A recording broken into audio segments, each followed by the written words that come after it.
Good evening, everyone. Welcome to the interview part of the Board of Supervisors meeting for December the 16th. We have before us Sean Carney, who has applied for a position on the Farmland Preservation Committee. And welcome again, Sean. Thank you. And John, you're the supervisor liaison, so why don't you start off the questioning? Sure, Sean. Thank you so much for coming before us this evening and meeting virtually. It's a pleasure. Couple of quick questions. What inspired you to consider farmland preservation as the area you wanted to volunteer in? Well, thanks for having me. I think, John, one of the first things is I love to do things that other people think that I'd be good at. And after having met the board through having some work done behind my home, they contacted me and asked me if I thought that I'd have interest. And as I got to know Dan and Mike and Dennis and talked to them a bit about it and you know what it's all about, it really intrigued me. I live right here on one of the farms, so I have great interest in everything that goes on. And the more and more that I heard about it, it just seemed like something that really fit a lot of the things I like to do, being outside, agriculture, all of that type of stuff. Excellent. No, it's an interesting organization and quite a very special jewel for the community in terms of its ability to protect open space and continue agriculture in the area. Do you have agriculture experience as well, or? I do not have agriculture experience. I grew up in an area in the Poconos of Pennsylvania where family members have farmed. My wife and I own hunting property, which we have in the clean and green status. We have it farmed. We do not do it ourselves, but it's something that interests me. Quite honestly, the buffer area that this group deals with and has a lot of ongoing conversations about, having listened to the past couple of meetings, is something that interests me greatly. Number one, being someone who borders up against the property and has a buffer themselves, here, but also in hearing the different conversations that go back and forth between them and, and how they control it, and understanding new neighbors as they move into the area and introduce themselves and things like that. Which buffer area which road are you on? So I live on Farmview Drive, so they call this the Leadums. My backyard overlooks Mr. Colavita's Christmas tree farm. Okay, excellent. Yeah, because we were doing some clearing out and we had a great time. We had large flamethrowers, and there's nothing like large flamethrowers and clearing out brush for a great fall afternoon or activity. Well, I don't want to dominate all the time. I'd yield the rest to my fellow supervisors. Thank you, John. How about James? Hey, Sean, how you doing? Good. How are you? Good. Thanks again for putting your name in the hat. I looked at your resume and I saw Falcon Wrestling in there. So anybody that's involved in that club, I have a lot of respect for you guys. It's a great club you guys run. Good. Thank you. Just real quick, what do you see as the future of, because we're not a farmland type community, it's kind of small patches here and there. What would be your vision of the future of farmland and kind of a mixed suburban / semi-urban, semi-rural area that we're in? Yeah, I mean, when you travel around and you look for homes, my wife and I were searching for homes over the past couple of years, and we're lucky enough to land here. But when you go to different neighborhoods, one thing that's really unique about driving by here is every once in a while you drive by a real nice sized farm and you realize, hey, here's a neighborhood that's not going to get overgrown, and being able to preserve that type of farmland. It's very unique. I mean, there's 10 different properties here of 340 acres. I mean, to be able to preserve that and be able to not only have agriculture in the sense that we have it now with corn and soybeans, but on the last call there was talk about potentially having someone have bees and bees nests on a piece of property. So being able to incubate ideas like that and help grow agriculture in its natural sense, I think is really neat and something that I enjoy about Lower Makefield, and I hope others do as well, because it's pretty unique what's going on here. Yeah, no, I agree. I think keeping that, the old part of what made Lower Makefield, back in the day, and incorporating that and what it's becoming is important. So yeah, I appreciate it. And thank you again for applying. Yeah, thank you. I appreciate it. Thanks, James. Suzanne? Yeah, I know, Sean, I think it's so great that you talked already about, one of the issues we're facing is how do we maintain these farms? As it's a complicated issue. People don't realize that because they are preserved, it's not like there's per se farmers attached to them who will be farming the land forever into the future. So that idea of thinking about new crops, when I was involved with the group, I remember reaching out to some of the lavender farmers because they're used a lot in makeup and other beauty products, and there's a lot going on here in Bucks County. So trying to stimulate that so that we can keep these lands is really important. And I love that creativity you bring already, not even having a story. But the most important question is Saturday at 3:00. What were you doing? Saturday at 3:00, probably working in the backyard. All right. The correct answer was rooting for Army, but you passed anyway. Okay. That too. Thank you. Thanks, Suzanne. Sean, I'm just happy that you're willing to not only ensure the continuance of farming in Lower Makefield Township, but to volunteer to help protect vital resource of the township. And we will probably vote later today if our power holds up, and you will hear from us shortly. So thank you for stopping by, and you'll hear from us very soon. Great. Well, thank you again for having me, and I look forward to hearing the results of the vote. Have a good night and stay safe. You too. Thank you. Bye-bye. Yeah. Good night. Thanks. Kyle, we'll recess for a minute or two. Is Dawn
And we're back to interview for Farmland Preservation, Dawn Bach. Dawn, welcome. Thanks Thank for you. applying for this position. And as we have set the standard, our supervisor liaison for Farmland Preservation, Supervisor Lewis, can start the questioning. Go ahead, John. Don, a pleasure to meet you virtually anyway. And I believe the award for best Zoom background of all of our applicants today. That was a trip to Italy 2 years ago. Awesome. When you were looking at committees and organizations with the township, what inspired you to consider farmland preservation? I have to say, I've lived here 22 years, and I have watched farmland being bought up and being developed by developers. And it has concerned me because when we first moved here, we're like, oh my gosh, it's such a beautiful area. It's open and all that kind of stuff. And then to watch it be developed has been concerning to me. So it's a concern. It's a concern. Yeah. Well, one of the things that farmland preservation is really part of the linchpin of the number of strategies that we have to preserve agriculture within Lower Makefield. It's not the only one. We also have preserved open space, and we've got deed restrictions we've done with some farms. But what makes farmland preservation unique is it's an independent organization with its own money. It sets up leases with farmers. It protects the berms and the property. So it owns the property as a separate company, which is an ideal way to deal with this because it frees it up from some of the township stuff, and they can execute sort of a vision for retaining agriculture in the community. So that's a good. So do you have contract experience at all, or negotiating contracts in the past? Yes. Okay. In the pharmaceutical arena, but yes. That's fine, because there's lease agreements and things like that you'd get to deal with as well as that. Do you like occasionally going out and cleaning up berms and using fine equipment to do that? So in my lifetime, with probably more experience with my children, we have, and actually I'm part of the Makefield Women's Association. So we go out and clean up environmental things. Awesome. And with my children, we have also done, as part of their confirmation projects, cleaning up Core Creek Park, all, that kind of a thing. Excellent. That's wonderful, because that's part of the job, is making sure that the buffer areas between the landowners, the community, and the farms is kept in a manner that we can A, maximize yields on the crops, and B, keep them clear and safe for residents who abut the farm. So that's excellent news. I like getting dirty. No. Wonderful. We had a great time with the flamethrowers. I'm telling you, it was a good time. And there's no better way to clear out brush than with your own flamethrower. But excellent. Thank you, John. That's all I have. Thanks, John. James, do you have any questions for Dawn? Hey, Dawn. How are you? Hey, good. Thank you for taking the time to apply. I was just looking over your resume. Anybody that sat through the bold at Keller Williams is definitely more than ready to do the. Are you familiar with it? I am. Yes, I am. So it's quite intense. It's quite intense for sure. So I guess I'll ask the same question I asked the other applicant. What do you see as the future of farming, or is it strictly a preservation standpoint within the community, or do you see these lands being used for actual, maybe small, farming within the community? What would be your vision of that? So, good question. Part of the reason why I applied for the position also is one of my daughters just graduated from Westchester University, and her degree was in sustainable food system management. So we learn from our children, right?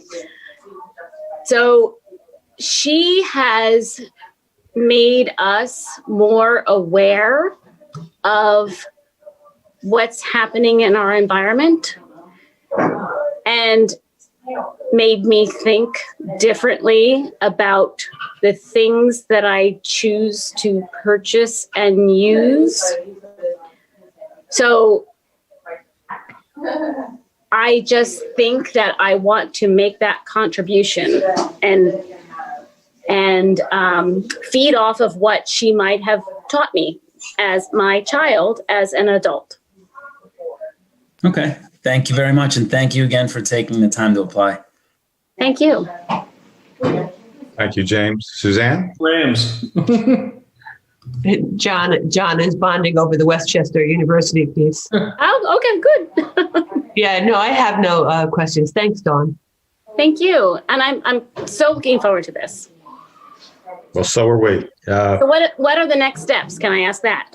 Well, we'll probably vote on your appointment at the end of the meeting. Mhm. And if you're watching, you will hear the vote. Okay. If not, you will be contacted probably early tomorrow, weather permitting. And Weather permitting, yeah. and hopefully everything will be fine. Great. So get yourself a good pair of mud boots and hopefully. I've already been trucking out in the snow and cleaning off cars. Yeah. Excellent. Well, thanks again for applying and being part of the community. Really appreciate it. Thank you. All right, Dawn. Take care. All right. Good night. Good night. All right, we have 5 minutes until 7:30, so we can be at recess for the next 5 minutes, and I'll see everybody at 7:30. Okay?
Hello and welcome to the Board of Supervisors meeting this evening, December 16th, 2020 at 7:30 p.m.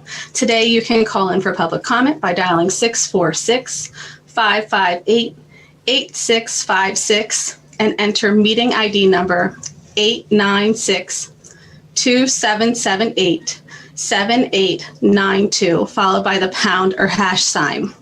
Today, Fred, before I pass the meeting on to you, do you mind if I say something about Jack Pepper?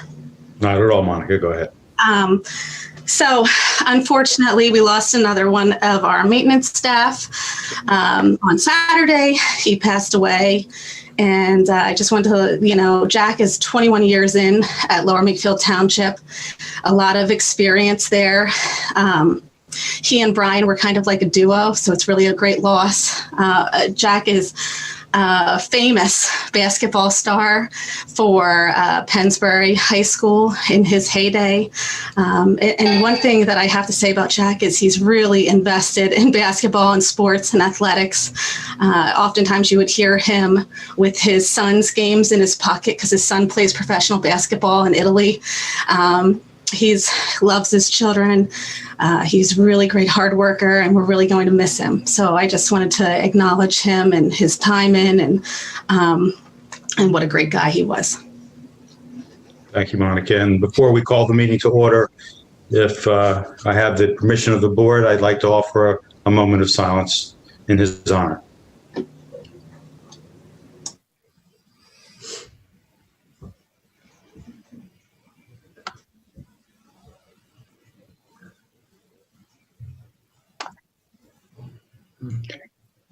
Thank you.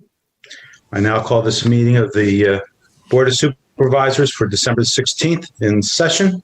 Please join me to recite the Pledge of Allegiance. I pledge allegiance to the flag of the United States of America and to the republic for which it stands, one nation under God, indivisible, with liberty and justice for all. I'll now take the roll. Supervisor Blundy. Here. Supervisor Grenier is not here. Supervisor Lewis. Here. Supervisor McCartney. Here. I am here. We have a quorum. Thank you.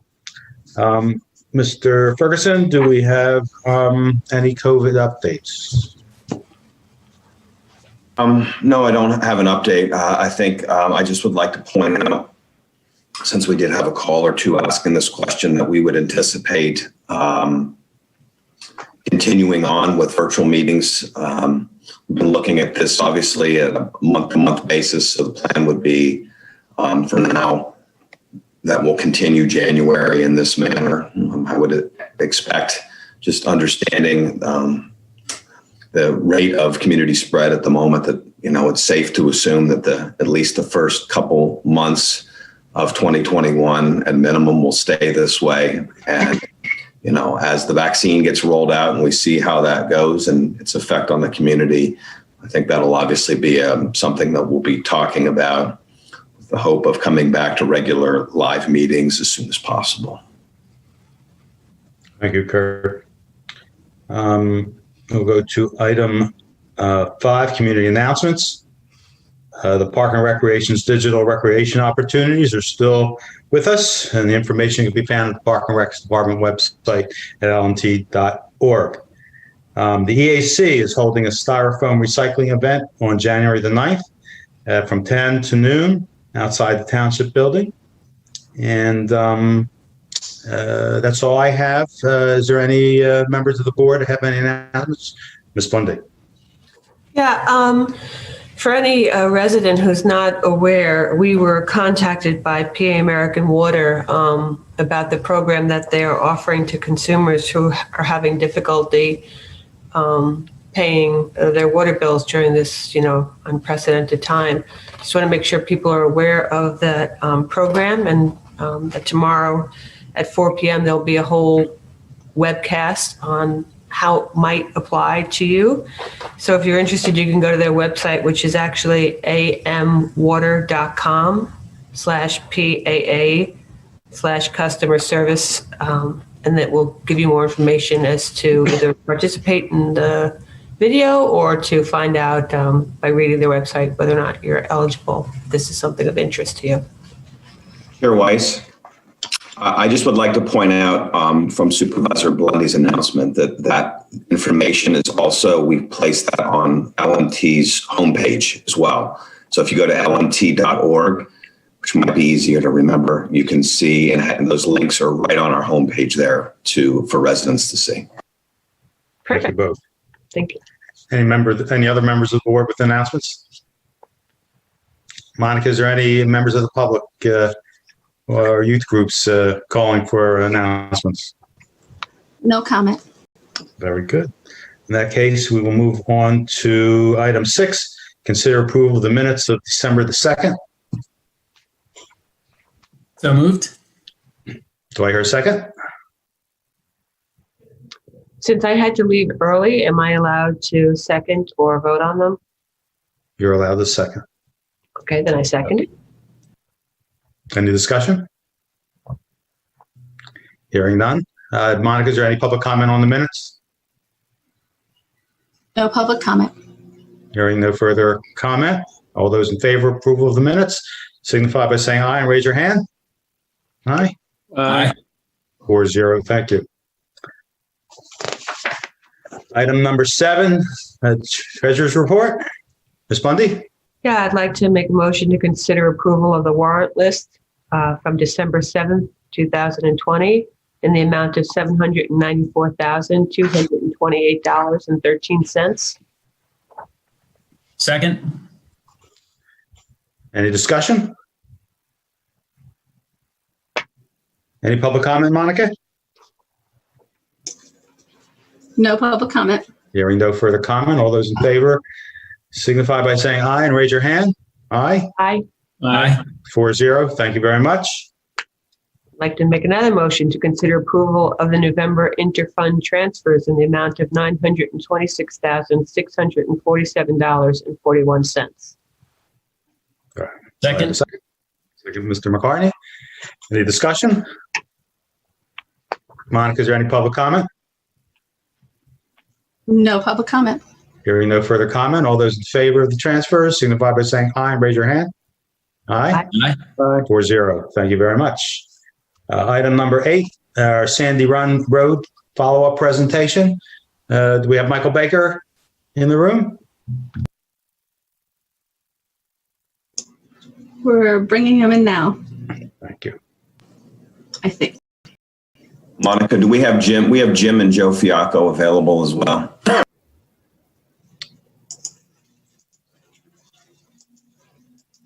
Looks like they're on. So is Greg. Joe.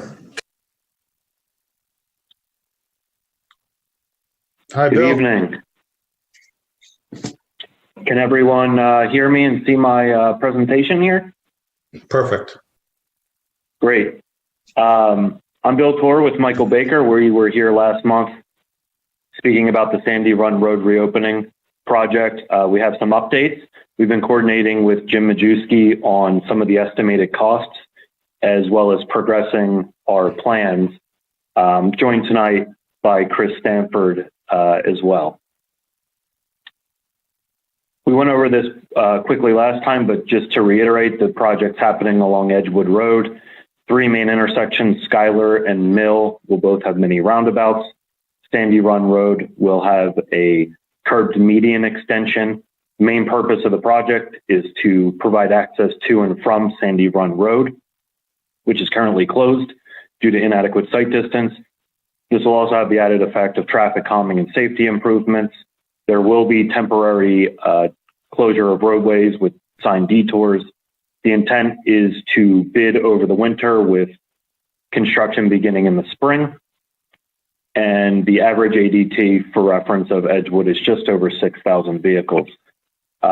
This is the project overview with the 3 intersections, and these are the same graphics we had shown last week. This is Sandy Run Road, with the median extension and the channelized right in, right out median.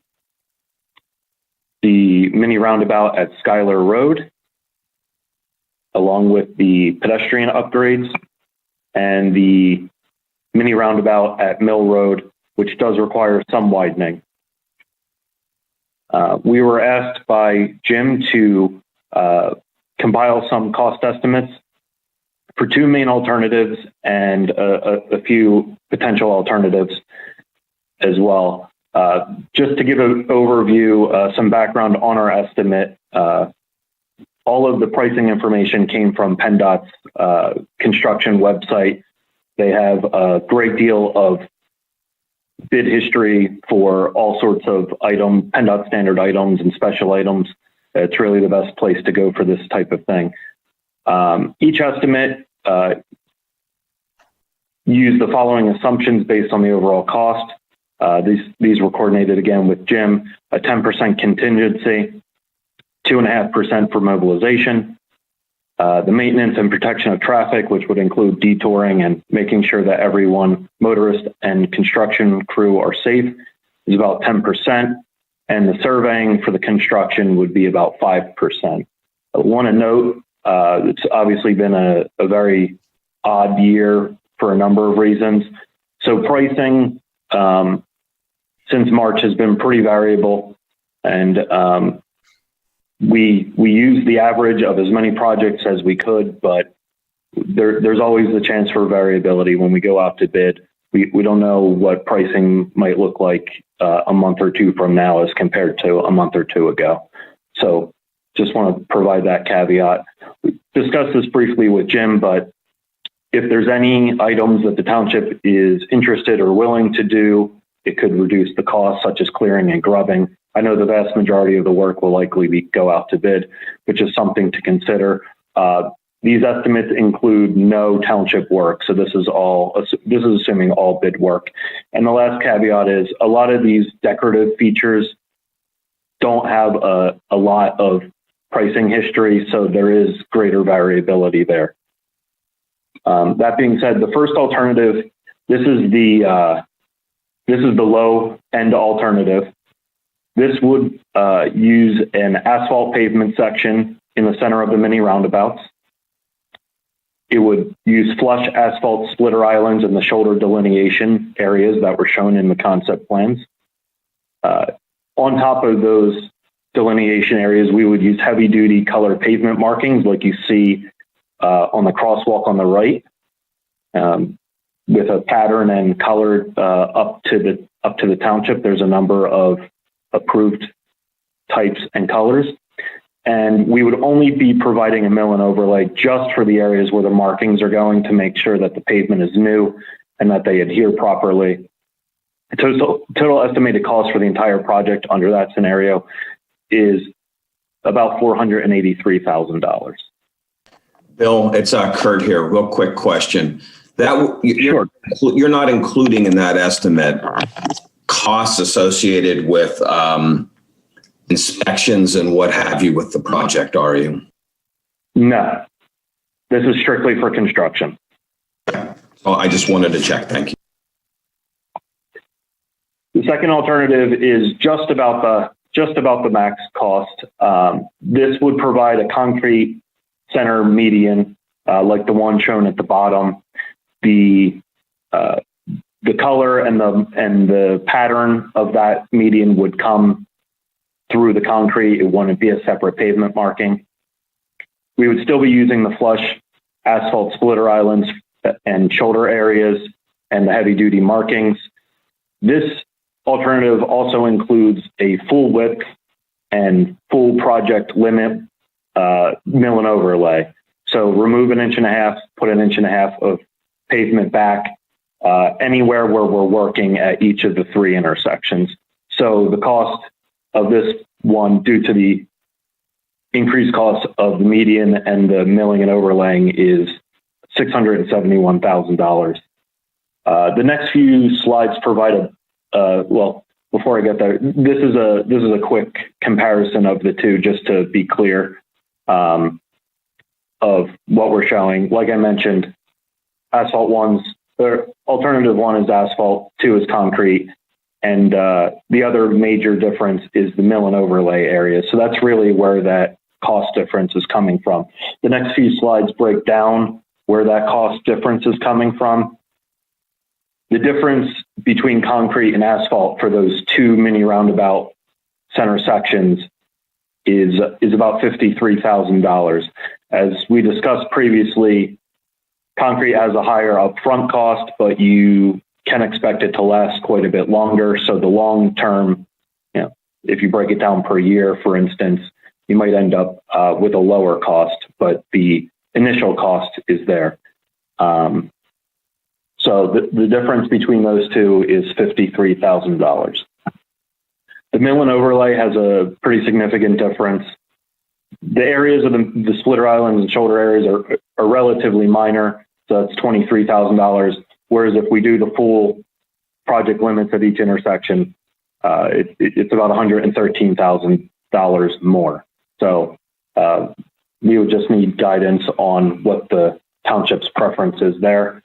And the final item, just for reference, as I mentioned, both alternates utilize asphalt with heavy-duty pavement markings, which I think is the preferred alternative for cost and ease of construction. If we wanted to utilize flush concrete that's colorized and stamped like the center median would be, the cost nearly doubles to about $200,000. So there's an $86,000 savings by utilizing the asphalt as opposed to the concrete.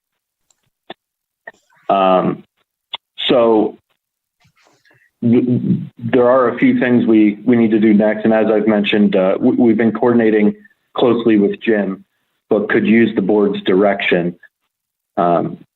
Whether you would like to select alternative one or alternative two, or some of the one alternative and give or take some of the alternates, other items that I listed. The one caveat that I listed here, in our experience, the more alternates you have, especially this or that alternate, not adding something to a project, the more you have of that, the more confusing the bid's going to be. The contractor may be concerned that they're not sure what items are going to end up in the final bid, so their pricing tends to go higher. So the more direct and concrete of an answer we can provide in the bid package should yield us better, lower bids, ideally. Once we have that guidance, we'll finalize the plans based on the selected design or alternatives.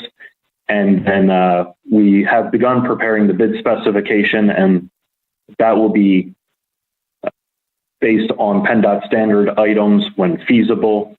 That's PennDOT publication 408, which provides hundreds of pages of construction specifications. So we always fall back on that. It's really the easiest way to go, and all the contractors will know what they're looking for and where to go and find the information. And once we do that, we'll need to advertise the bid as is required. Online and in print media is generally required, as well as spacing a couple of advertisements, and then we can go out to bid on PennBid and see what interest we have and answer any questions from contractors, things like that. So are there any questions? Bill, I guess I'll start off. Thanks for the presentation. The only thing I need to clarify for my own self, when you say flush asphalt splitter islands, do you mean flush with curbing or flush with the street, the road surface? Flush with the street. Our guidance all along has been similar to what I'm showing here. This is a crosswalk, obviously. We were not hired to do a vertical design for the project. So, and once we start introducing all of those vertical curbs, we run into drainage issues. That has not been designed or analyzed. So in order to expedite this and keep costs down in design and construction, the thought is we'll use flush where we can. we'll use a standard mountable curb, which will raise the center island an inch and a half or so, because we want to make sure we keep people off of that. These splitter islands, it's less imperative that they're not driven on, but the center medians are really meant to deflect traffic around them, slow them down, and really only meant to be used by vehicles like trucks that can't navigate the actual roadway. So the circle, the roundabout itself will be raised, and there'll be a cement curb no matter which material we choose. Sort of correct. Like it will look similar to this picture. This is concrete. You can see the joints. It'll be concrete mountable curb, and then either concrete. The red section will be concrete or the asphalt and marking. Okay. So, and I guess the splitter island distal to the roundabout that we see, that is just basically stamped asphalt. There's no raise in the elevation, no vertical correct raise. Okay, so it's just basically there as a show cautionary. Yes, a visual deterrent, both the splitter islands and the shoulder delineation areas. And the pork chop one, Sandy Run will be raised. That's curved. That is flush as well. And we do have, if I go back here, we do have the extension of the center median. So there's nowhere to go. But as of right now, the design, all of the splitter islands are flush. Okay. But there is a barrier to prevent a left turn. Right now, yes, the existing barrier ends about at station 12 plus 20 or so. We're extending it just to about 10 plus 50. So it's extending about 170 feet to completely block off that left turn in and out movement. There will also be signing to make sure that we've added signing and markings since I created this to provide as much guidance to motorists as we can, that it's a right in, right out only.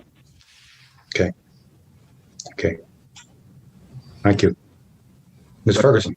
Yeah, I just, obviously the board's going to decide whatever it would, but if I could put in a little financial context, if we could. The current budget for the project, and this is coming from bond proceeds, that we have as part of this is $735,000. I think we've talked all along the idea that I think the thought has been it would be around $500,000. It was a placeholder number I put in. If you take the number that these guys have given us, $671,000, and assume a 10% inspection cost or so, which is probably a decent ballpark number, that would take the number to $738,100. So it's close, but I also would like to point out that bond proceed fund, not that we're looking to just spend it, currently has about a $240,000 fund balance in that fund that, if the board likes the higher end option, you certainly are well within range of about what we estimated was sitting in there. So it's there. It's the finances or terms of lack thereof from those bond proceeds would not be an issue. But I'm looking at this just from now a cost standpoint, since the splitter islands and the pork chop are basically asphalt. What would be the cost differential for maintenance, since we'll be dealing with stamped asphalt anyway, dealing with the circle being asphalt, the roundabout being asphalt, and the cost of asphalt over the next 10, 20 years? Does that just, I understand that milling the whole road versus just where you're going to work, but is $188,000 total difference? How does that translate to maintenance costs over 20 years just for the center island? Can I ask Bill a question? on that same note. I'm just not sure, like, what's the difference in limits where if you're only milling, where you're changing the striping versus milling and overlay the entire project? Could you elaborate on that? It's basically what you mentioned. It's wherever we're changing the markings, we would be milling and overlaying. Really, like the light gray hatched area is where the quantities came from to develop those costs. So anywhere we're changing markings, instead of eradicating the markings, we would be milling and overlaying and have all new pavement under that second alternative. And then the added cost is connecting those gray areas between the three intersections? No, we're not. The added cost between the two alternatives, alternative one is only doing a mill and overlay where the splitter islands and the shoulder areas are. So the red area is not in the center of the road. Just to put those markings down on new pavement. This cost doesn't include doing the roadway in between the limits of each intersection. It's either the red areas only or the red and gray, light gray area, which is the areas where all of the markings would be changing. Well, then I just want to, voice my concern that I guess you'd be milling out the old pavement markings where the double yellow, the edge lines are all moving. I can't see how it can be done cleanly unless we're milling and overlaying, essentially the intersections themselves. I don't know how it gets done cleanly. Yeah, it would have to be, you're saying if only the splitter island areas were milled? Right, because you have a new white edge line going through, approaching the roundabout. It's not where the other edge line is. The center line likewise is moving. How are you going It would require a considerable amount of pavement marking eradication. Yeah, I think that would be a little messy and a little confusing. We have a whole new traffic pattern for everybody driving through here. I think we would want it to be as clean as possible and have minimal. That's just my opinion. Minimize the number of where we're eradicating the pavement markings. I just wanted to pass it on to the board. That's my opinion. Thank you, Judge. Very, very good. James? Yeah, Joe, how would we do that? What do you recommend then? Additional Well, the more expensive proposal that Baker's talking about is the entire gray area would be mill and overlaid, so you'd have a clean surface, clean markings, and as the people approach these mini roundabouts, you won't be looking at like eradicated pavement markings that may show up with the rain or depending, it basically forces you to go to the more expensive option where all that gray area that's shown on the screen becomes new pavement and striping. Well, we would have to go to that additional milling to make it clean and safe, but we could still just do the asphalt and have some savings on that portion of the project, right? Correct. I mean, as a possibility. So right now, the distinguishing features between the asphalt and the concrete is that if we did the asphalt as proposed, there would have been savings on the milling.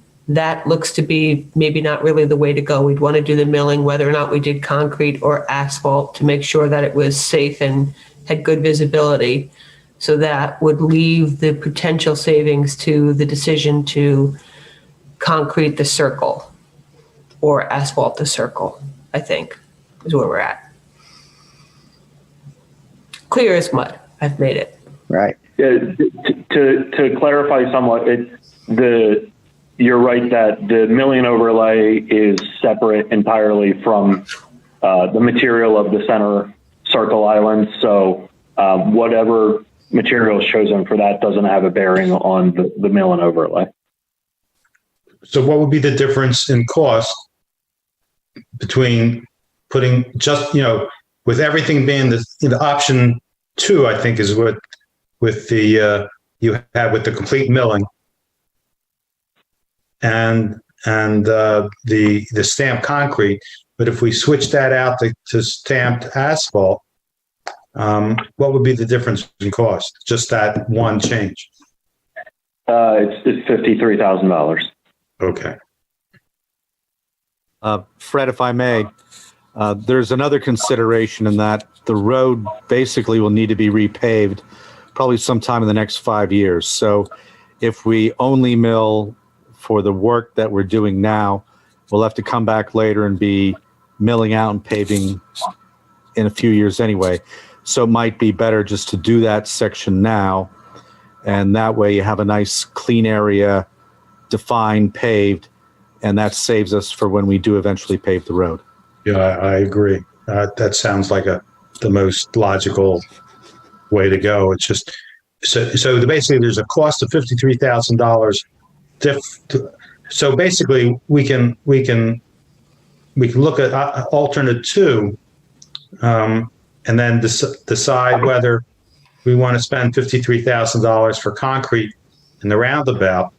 The only question I have at this point now is, with traffic going over the splitter islands, because it's not raised, it's flush, the maintenance issue for the splitter islands, the difference in maintenance between adding this roundabout, it doesn't seem to be, or wouldn't seem to be that much of a difference over the course of time, since we're going to have to maintain the splitter islands.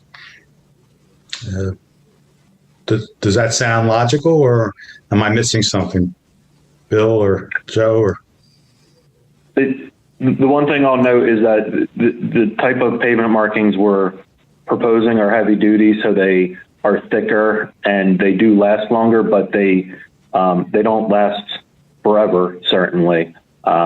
Whereas something like concrete would last a lot longer. So I don't know that I can give you an exact time or the amount of time they'll last. Depends on a lot of factors, but this will all the asphalt will require somewhat routine maintenance. Okay. Any questions from the board? Other questions? Suzanne?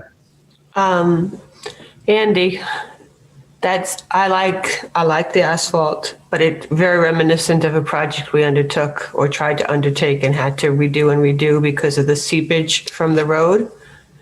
Am I connecting two things that shouldn't be connected? Like, is this Edgewood Road we visited? I mean, Makefield Road? We would have to look at the type of soils that are in that area to see if there's an elevated groundwater table within this location. I know that there's some wetlands and there's a stream nearby, but I think a lot of that came down to when they were trying to do it. And so I don't see that as being prohibitive to the work at this location. Thank you. And if I can just, my 2 cents, I think the truck percentage is only about 3%. So I don't think you'll see as many. I mean, the median should hold up pretty well, because it's the truck traffic driving over it shouldn't be all that significant, I guess. I don't know if Bill wants to chime in on that. I think it's a relatively low percentage for a project like this. Correct. It is relatively low, and I think the size and the weight of the trucks coming down Edgewood is less severe than something you might see in a much more industrial area where you have warehouses and things like that. So if asphalt is chosen as the treatment for the center, I do agree that it should last longer than it would typically, assuming we don't have more people driving down over it than are anticipated for whatever reason. From a visual standpoint, Bill, I hate to make it sound so silly like that, but does the asphalt or concrete have a better visual appeal, either in terms of safety or just actually one looks better than the other? The examples I showed here are, this is the concrete, this is the asphalt with the marking. They're pretty similar because PennDOT's pretty strict about reflectivity, things like that. It can't be something shiny that when the sun or a high headlight hits it is going to blind a driver. So they're not too dissimilar. The asphalt, you can change the joint type and things like the joint color and things like that. But overall, I don't think the visual effect is drastically different. And your point about being careful not to put too many bid alternatives,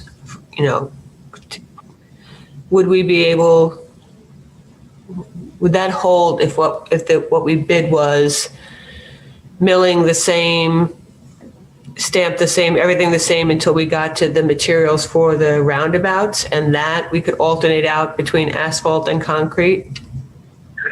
I think that would be the most straightforward alternate. So I think we could do that, show that on the plans and in the bid package in a way that's clear. I think that makes sense, and you can put both out to bid and make an informed decision after you get the pricing information back. Might find a contractor that can do concrete at a more competitive rate than was estimated. I think that makes sense to go that way. Yes, we can definitely do it that way. Thank you. Bill, can you do me a favor and bring up the over where all three intersections are shown? I guess so. Like what you're saying here is the grade areas would be milled and overlaid in the more expensive option. And I think somebody made the suggestion that I think Jim, said that we're going to have to come in here and mill and overlay the road anyway. It doesn't, those are all connected in scale, right? So, I mean, just visually looking at it, there's no mobilization and what have you. It probably would make sense to go from all the way from the east all the way to the west and have all of the roadway repaved. My suggestion to look into that, I think. To the Board of Supervisors, I'm talking. I think the estimate you said, Bill, was for the entire scope of work for the milling for all the alternative two. It's all the gray area shown here. So the limit of work at each intersection, not the white areas that are between each intersection. Just what we need to shift the lanes and update the pavement markings. So Joe, you're saying to do the white as well? Yeah, if we're gonna save the trouble and like in 5 years when Jim says we're gonna have to resurface the road anyway, the patches in between are going to be in need of repair. It would make sense to get it all done at once. Hey Joe, this is Chris. Are you gonna run into any issues with the railroad? Well, the railroad maintains their own crossing, correct? So we would only be milling and resurfacing up in the areas that we're responsible for. That's right. Yeah. So yeah, you're probably adding 500-600 feet of milling, looks like. So the option they had provided, the scaled down one, taking $53,000 off of there, if that was the option the board picked. Andy, do you think an extra 500 or 600, I'm put you on the spot here, let's say 2 football fields of milling, is $53,000 enough to cover that? $53,000 enough to cover 600 feet. Yes, I believe so. Yeah. Well, So I guess mill and overlay. Mill and overlay, yes. so my point to that to the board would be, if you went, you still could do whatever options you wanted, but if you look to do that and pave that whole area, you may come back to the same number that was originally floated out there at that 671, just modified a bit, but downgraded a little bit but paved in the way that Suzanne talked about and Majewski talked about. Yeah, I think we can do a bid alternate for the concrete and the roundabouts. But if we want to do a clean road from Mill to Schuyler, then maybe we should think of, just thinking of keeping everything asphalt, and using the extra money to have a clean road from point A to point B. I think John had his hand up there. Yeah, I don't see. I'm sorry. Go ahead, John.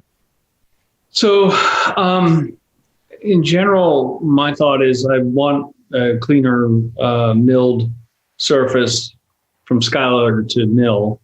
Couple questions. First, that's the Brock Creek area and the bridge associated with that. Would we be able to put either concrete or asphalt over that, even though it's not our bridge?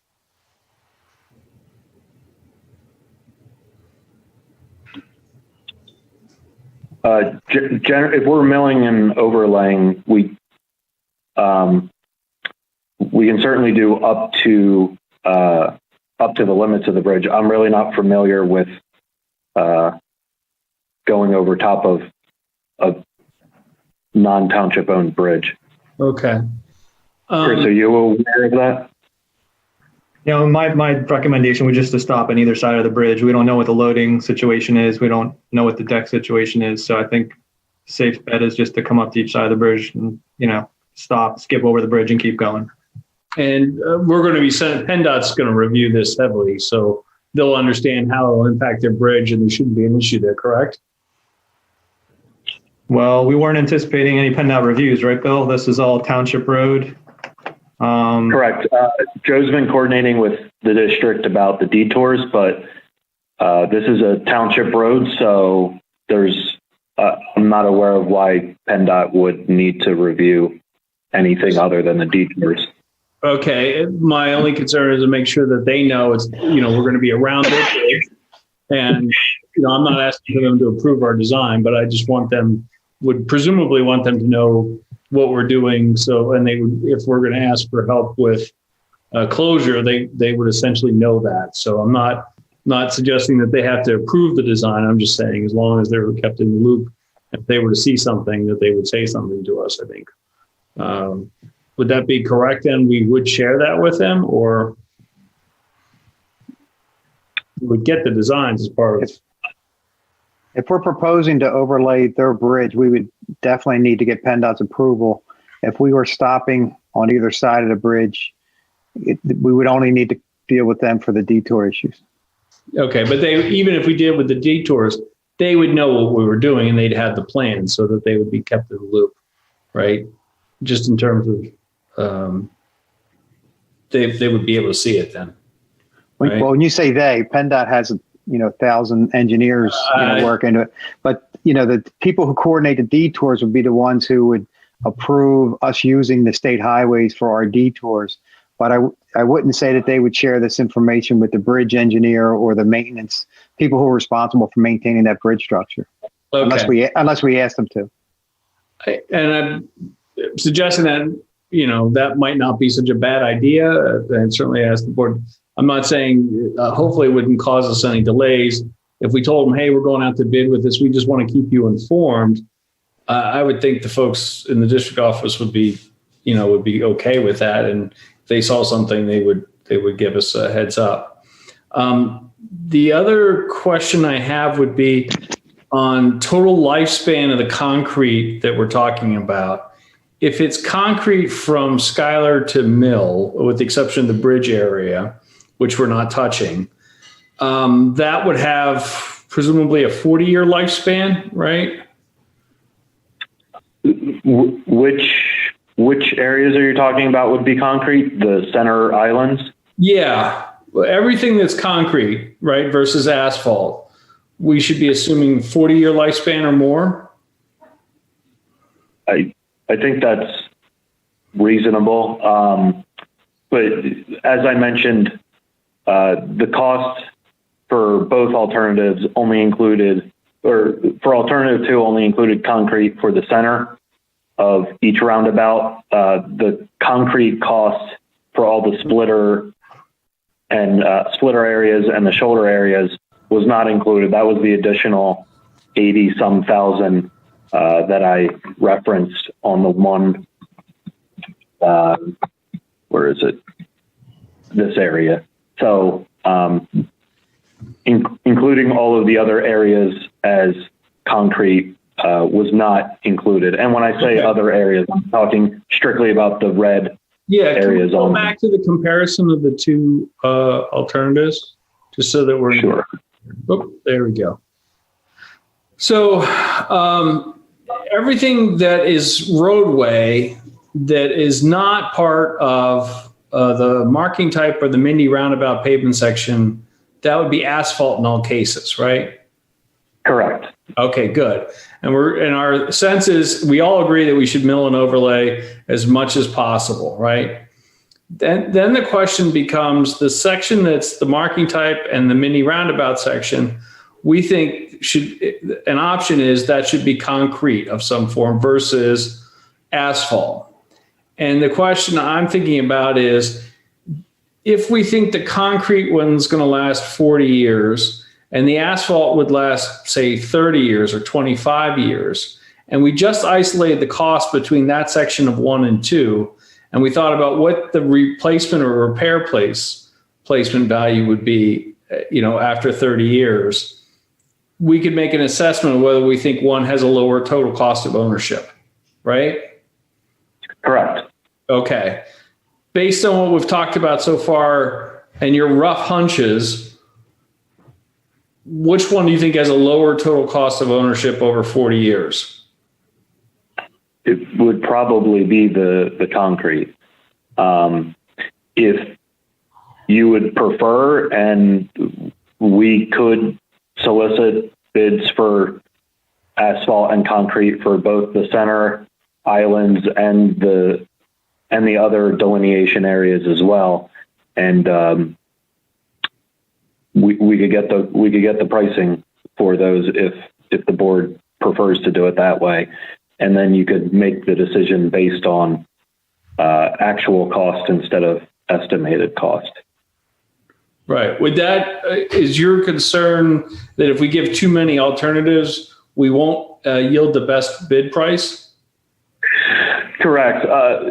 Typically, when we do alternates, we're adding things onto the bid, not doing an either or situation. We can do an either or situation, but I think it introduces a bit of an unknown for a contractor. Is the contractor going to get paid the higher concrete price or the lower asphalt price? Whereas if they knew going in it was one or the other,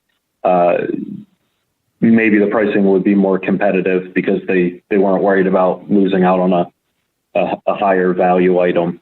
As long as we make it as clear as possible, I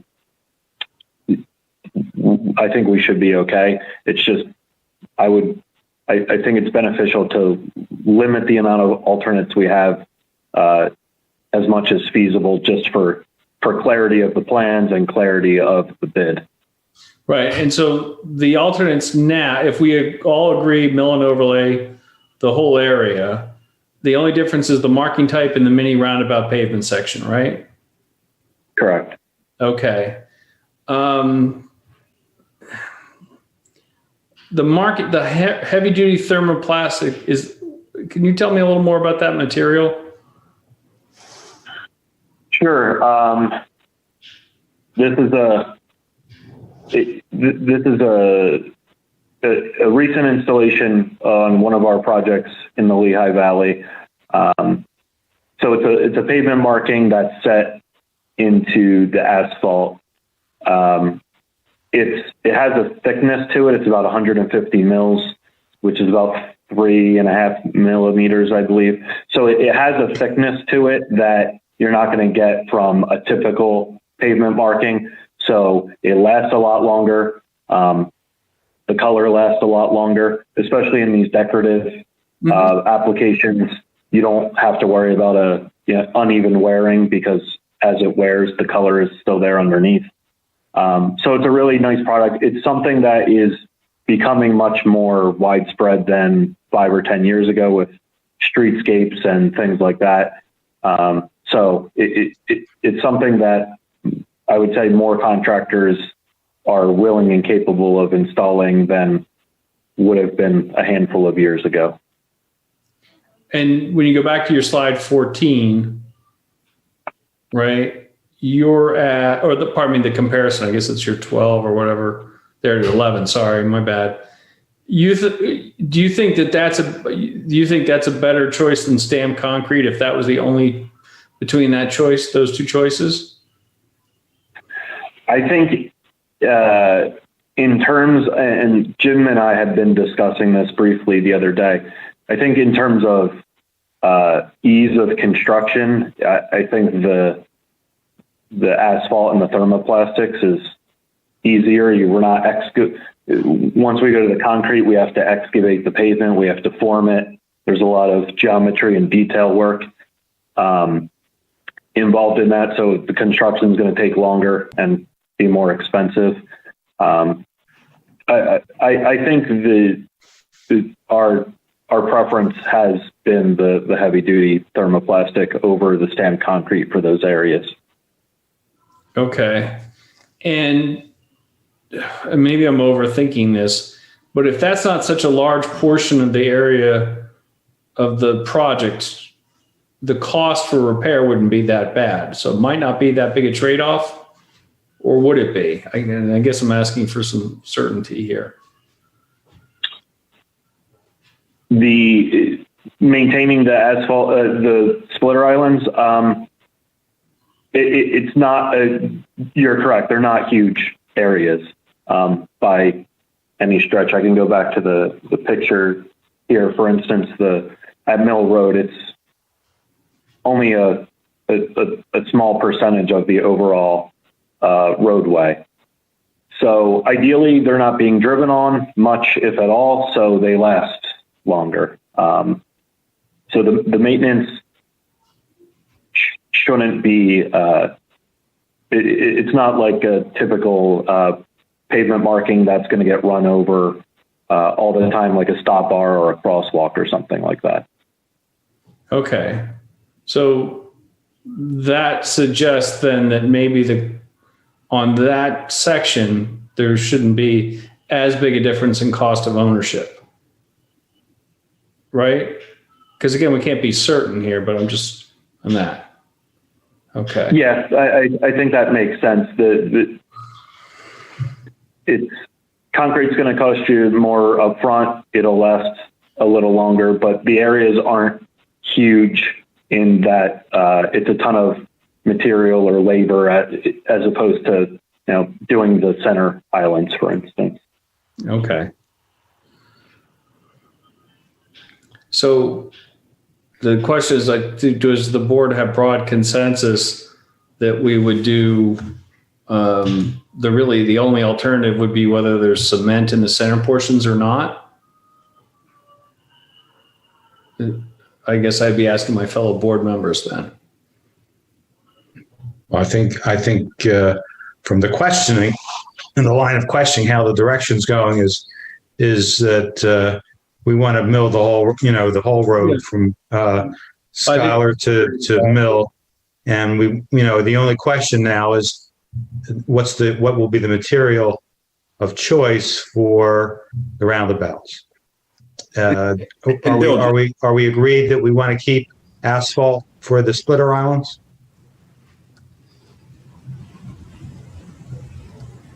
I guess based on advice, Joe, what's your thought? Joe Fiacco, Andy, sorry to call you out. No, I was going to do it if you didn't. So thanks, John. Again, if you, in my opinion, the asphalt should work fine. The volumes aren't tremendously high. It's not a state highway. The truck volumes are low, and I wanted to chime in about the surface, whether it's thermoplastic or the other long, duration pavement markings. They're not that expensive. So, if they need to be replaced in 7 years, we got a contractor come in and put them in, or it's really not that difficult. Even Greg's people may be able to, unless he needs special equipment to do it. When we were doing it years ago for PennDOT, it really wasn't that big of a deal. So, I think, I was going to say, if you want to simplify things, call for asphalt, get a bid, get the contractor in, see what the number is. And if you have wiggle room in the budget, maybe ask the contractor that came in with the low bid to give you a price to install Portland cement instead of asphalt in the medians, and see how much more that actual cost would be. How about if we entertain a motion at this point to do the bids for milling the whole road, asphalt, bid alternate for the cement roundabouts, center pieces. Somebody would want to do that, and then we'll discuss it some more. I would make that motion. Okay. Do I hear a second? I'd second that motion. Mr. McCartney seconds. So, All right. Bill, just a real quick question, Bill. The way that was framed, and again, with respectfully to the chair, the way that was framed, does that leave any questions in your mind unresolved with the way that motion was just laid out? No, I think that makes sense. We can go in with the. It's alternative two with the choice of materials for the center for the roundabouts. Exactly. Yeah. That's what the motion. And increased milling. Yeah. That's, If you just go back to your slide 11. There you go. Yeah. The entire limit of work. Instead of at each intersection, it'd be just the entire limit of work, scope of work for the road surface. Okay. And the marking type is thermoplastic, and the only question is the roundabouts then. Correct. Okay. Correct. We're all in agreement on the motion and the second? Yes. Great. Okay. Is there any further discussion on this from the board? Hearing none, I'll open it up to public comment. Monica, is there any public comment? Fred, I had a question. Sorry. Hello, Dan. Welcome. Yeah. Yes. Thank you, FiOS, for finally getting me back up. Let us note that Supervisor Grenier entered the meeting at we'll say 7:35. Or 8:20. Yeah, thanks, Fred. And I think this presentation is a little bit different than the one that we had uploaded. So I downloaded the other one while I was waiting for my Wi-Fi hookup. So I didn't see this. I don't think this slide was in there. Question. How long has it been since the road has been milled? How long has it been in its present condition? Do we have any idea? I believe the road was last paved approximately the year 2002. So it's been, I think, 18 years. Okay, thanks, Sean. I'm just trying to figure out why, and obviously that's the part I'm trying to, when I heard milling the whole road, whatever extent that was, because I didn't see it in here, I was just trying to figure out why we would be doing that for two mini roundabouts. If it's the whole length from Mill to Schuyler or somewhere thereabouts, roughly that, or if it was just in the area of the work being done is what's being proposed. I know you guys talked about it, so I apologize, but I just want to wrap my head around that one. The discussion the board had said is the entire length of the road, basically all the way from the west side of Schuyler to the east side of Mill, including the blank white areas in between where we weren't previously proposing the mill and overlay, excluding any bridge areas. And I guess the reasoning behind that is to maintain consistent surface cover between the sections, right? So, I know just keep it simple. And then the difference in price. And that's like 500 to 600 feet, Dan. Yeah. No, I got you. Bridge and railroad. Bridge and railroad. All right. So, and the difference in cost between the two? Probably 40,000 for the extra. I think we had said for the extra paving in terms of the mill and overlay. Andy, if I'm ballparking that right, maybe 40,000 or so is what we were saying. All right, and this is it's now a township road. It's not a state road, so it's on our it's on our timeline, right, in our paving program. And then just I think I asked last time, but just so I'm clear, and I have nothing against this. I just want to make sure, just so I understand the comparison. Thermoplastic, that's the same approach I think that was used for the at the school crosswalk. Different reasoning. But I believe it was the same material. Jim, do you know better? This is more for visual reference for folks that haven't seen thermoplastic in action. You actually see it throughout the township at a whole number of intersections where you see the white lines, and the white lines that last really long are the thermoplastic.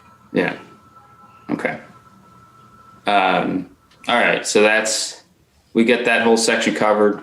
And so in terms of the low, middle, high cost options, this one was what, middle? Alternative 1 would be low. Alternative 2 is just pretty close to the highest. And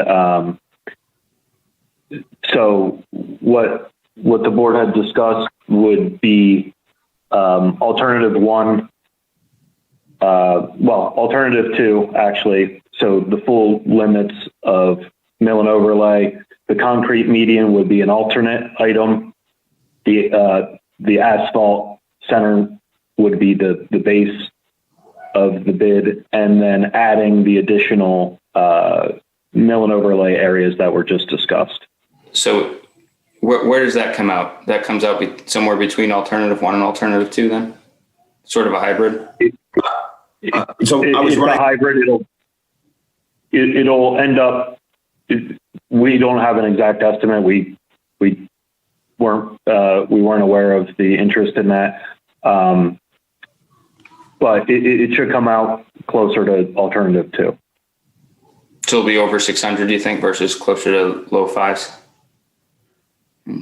Correct. The one thing I'll note is obviously the larger the area we do, the lower the unit cost should go. So if we do the larger area, we might end up with lower unit costs, which might not jump the price up as high as it would seem otherwise.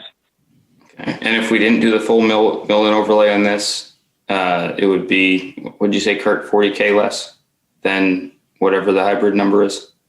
Yeah, I think plus or minus. I mean, I think in the end, if you look, the one number that you had for 53,000, Bill, which was, what was that cost difference there? In the end, we had said, on the base, the original bid, as far as going the whole way and not doing the concrete, would save 53,000, but then adding the additional paving in those gap areas would bring about 40 of it back. So just running those numbers, and again, these are my words, not Bill's. I know he's being cautious about numbers. If we took that literally, it would be somewhere around 660 or so would be the estimate, just based on the difference in those numbers. And I know you weren't here for this. What we were talking about was if we were assuming a 10% inspection cost or so, we'd be looking at right about the budget number. There's 735,000 in the budget. I understand we were talking about this number coming in at 500,000. There's currently 735 in there, and there's leftover funding in the bond proceeds for the year of about $240,000. So there's room, and the number, at least on the option, the upgraded option, is not significantly more than is currently sitting in the preliminary budget that you all approved. Yeah, my and Kurt, you've pointed this out from a different angle in the past, is that room I'm concerned about with some of the other infrastructure type stuff that we anticipate possibly coming up in the not too distant future. Let's say that, where a lot of that room may be gobbled up. And then that's big picture, planning ahead kind of stuff. I guess, what was I going to say? Well, one of the things we've talked about in the past is how permanent this solution would be. If we're spending all in 720, 730 probably on something that, when I think about those numbers, that should be a fairly permanent solution. So we don't have to spend however much money later on, significantly more than that to pull it out. So I guess I'm curious if I would endorse this level of expenditure over and above, other less expensive alternatives that are maybe 200,000 or more less. I'd like to see what the rest of the board feels, how we all feel about the relative permanency of this solution that we're looking at in terms of this sort of hybrid approach. If we're thinking this is probably it, and it's very likely that's going to be it because that's what we can do given literally the lay of the land and how you would have to do that, then let's do it right. Keep it permanent and know that we're going to maintain it that way and do the best we can with what we have. If it's going to be something that, in a couple of years' time, we're going to want to rip out and try something new at a higher cost, then I would say let's think about going with the less expensive option to get it open. But that's my thought process. I don't know how the rest of the board feels. Right now, we do have a motion on the table with asphalt as the primary, milling the whole road, scope of work or limits of work, and with a bid alternate for concrete, just to see what it's going to be for a difference. And I think we all agree that even though we call this a possible temporary solution, the traffic calming effect is the variable. And we've gone through this many times, in the past. And if this all looks right and we get the traffic to where, calmed enough that we don't need to do anything else, this will become the permanent solution. But, as Bill told us in the past, maintaining this thermoplastic for such a basic small area isn't really a major consideration, I think, for the future costs. As it was on, as I understand the presentation. So, is there any other? Go ahead, Dan. Did you want to? No, I think I think we see eye to eye on that in terms of odds are it's going to be a fairly permanent solution because that's what we have to. That's what we have, and we're working that. So we want to make a permanent solution that is safe, effective, aesthetically pleasing, given that this is it's in front of the township building, the community center, the ball fields, it's the center of town. So you want it all to work, right? So paying a little more to get it right, make it look nice. This is how we welcome people to our town for the most part. Exactly. So we want to do it correctly. And sorry if I'm aching. It's I'm on puppy duty this evening. Puppy duty. Okay. Stay dry. Yeah, I'm trying. James, did you want to make any comment? No, I mean, just to follow up on what Dan was saying. Yeah, obviously, if this is there another solution after this? I don't really think there is. So, I mean, it sounds like this is going to be what the permanent solution to this issue is going to be. So, yeah, doing it right is as the utmost importance. But yeah, I'm still confident with the seconding of the motion that Suzanne made of going down the second option with the concrete in the middle as the second kind of a secondary bid on that as well. Sounds good. Monica, let's open up the public comment. Is there any public comment? No public comment on this. Okay, hearing no further comment, I'll call the question. All those in favor of the motion, please signify by saying aye and raise your hand. Aye. Aye. I think we got 5-0. Thank you. Thank you, gentlemen. Thank you. I hope to see the bids. Hey, Bill. You're on mute, Kurt. Bill got off there in a hurry. That's Okay. All right. And in that case, we got that done. Let's go to item 9, finance. Ms. Ferguson. Thank you. As the board is aware, we've done 2 separate presentations regarding the budget. The original manager's budget in October, the preliminary budget that we passed at the second meeting in November. The budget has been available for the required minimum of 20 days. So we are now past that time frame. I was not intending to do another full-blown presentation of the budget again. I can address whatever the board would like to, I presumably would like to talk about within the framework of that presentation. So I will give this back to you, to the chair here, as far as how you want to proceed.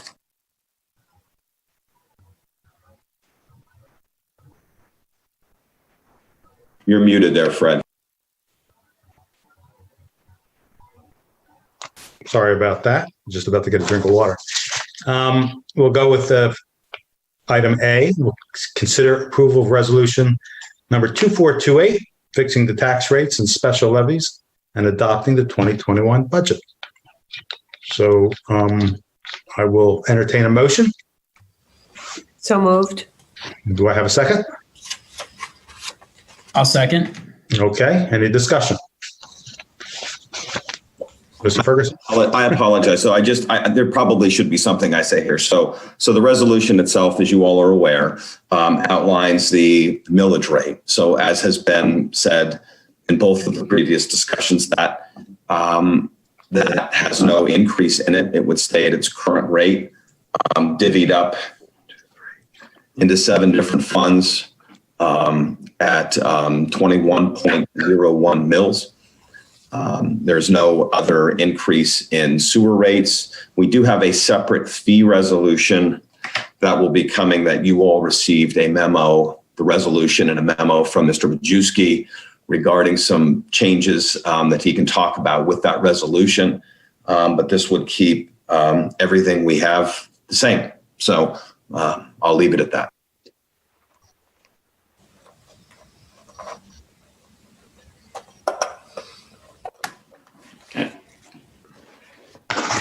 Kurt, you there? With the call it the recent announcement, I guess, of the Boucher and James fee, check that's coming our way from a town. I know all that doesn't go straight to the budget. Obviously, that goes to pay other folks back, I would assume. Without getting into details, I guess, where will that be placed, at least when we first receive it? And then how do we have to address, because it's a significant amount of money, how do we address that in the budget given the timing of when we're getting it or when we got it or when it's been announced? How do we have to address that? Is that like, are we talking about the resolution right now? I think it's an important thing, Dan, that we should discuss, but I'm just wondering. Well, I'm just wondering, Suzanne, if it's structurally, if we have to address it in this year's budget or not, as it relates to. We talked. Well, that's why I'm asking Kurt. I want to make sure. We talked about it already, so you just don't know that. Okay. I will. Let me answer that question for you. So any proceeds are not at all in that budget, which I think was your point, Dan. So is there a budgetary obligation to account for it? I would say no. The same way we'd get an insurance settlement or something would be no. The issue ends up being is we may not be entitled to all of that money. So to the ability to recognize it the safest thing is to not recognize it, because if it all ends up being through pass-through money, it'll come in and come out and zero out. If we end up with money left over, then that'll just be money that the budget will be positive next year that we hadn't contemplated receiving. To answer the other part of your question, where will that money go? When whatever we get comes in, it will immediately go into a set-aside fund, the same place that we have the $2 million cell tower money that would not be spent and would not be able to be spent unless the board transferred that money out to spend it. So when we get that, we will put it in there, make an assessment of what is or isn't passed through, and then that report would come to the board as far as whatever those final conclusions would be. Thanks. I just want to make sure I started. And then generally, I don't think the rest of the board feels this way, but my general, a couple concerns about the budget that has been, the preliminary budget that's been approved from a structure standpoint. I'm concerned about, from a Park and Rec perspective, the increased spending in Park and Rec this year, given where we're at. Just generally, 2021 is a big unknown, I think, in a lot of areas.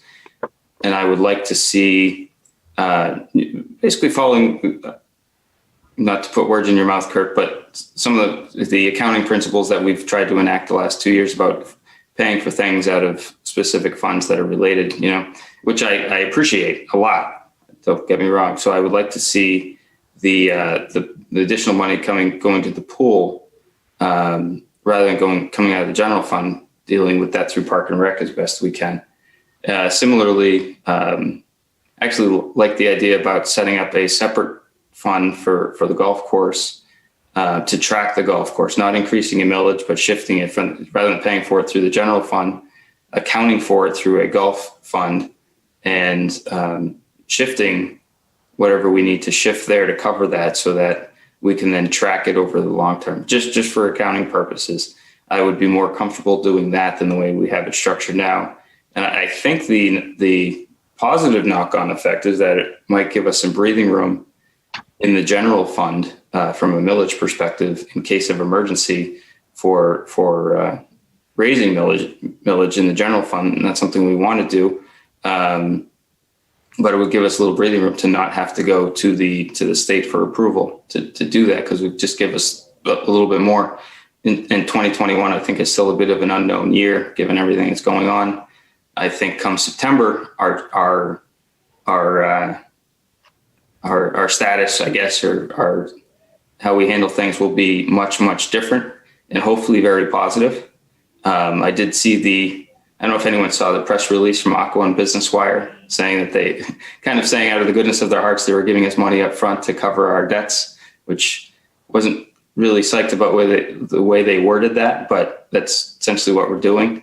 But I just feel that 2021 is a big unknown year going into it. And I'm concerned about having to use that deposit to fund things moving forward.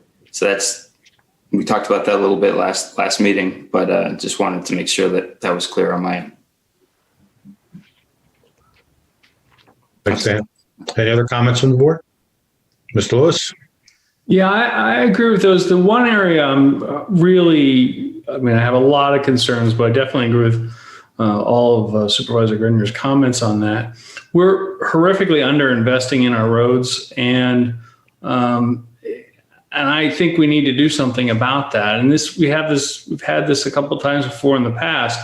We think, okay, we could take a year off, or we can cut the budget dramatically. I would make a motion that we amend the 2021 budget to actually take a portion of what we expect in terms of the Attorney General's settlement with Boucher and James. That we're expected to get $349,000. I think we could safely say we probably get, 87, 88% of that, who knows, and put that,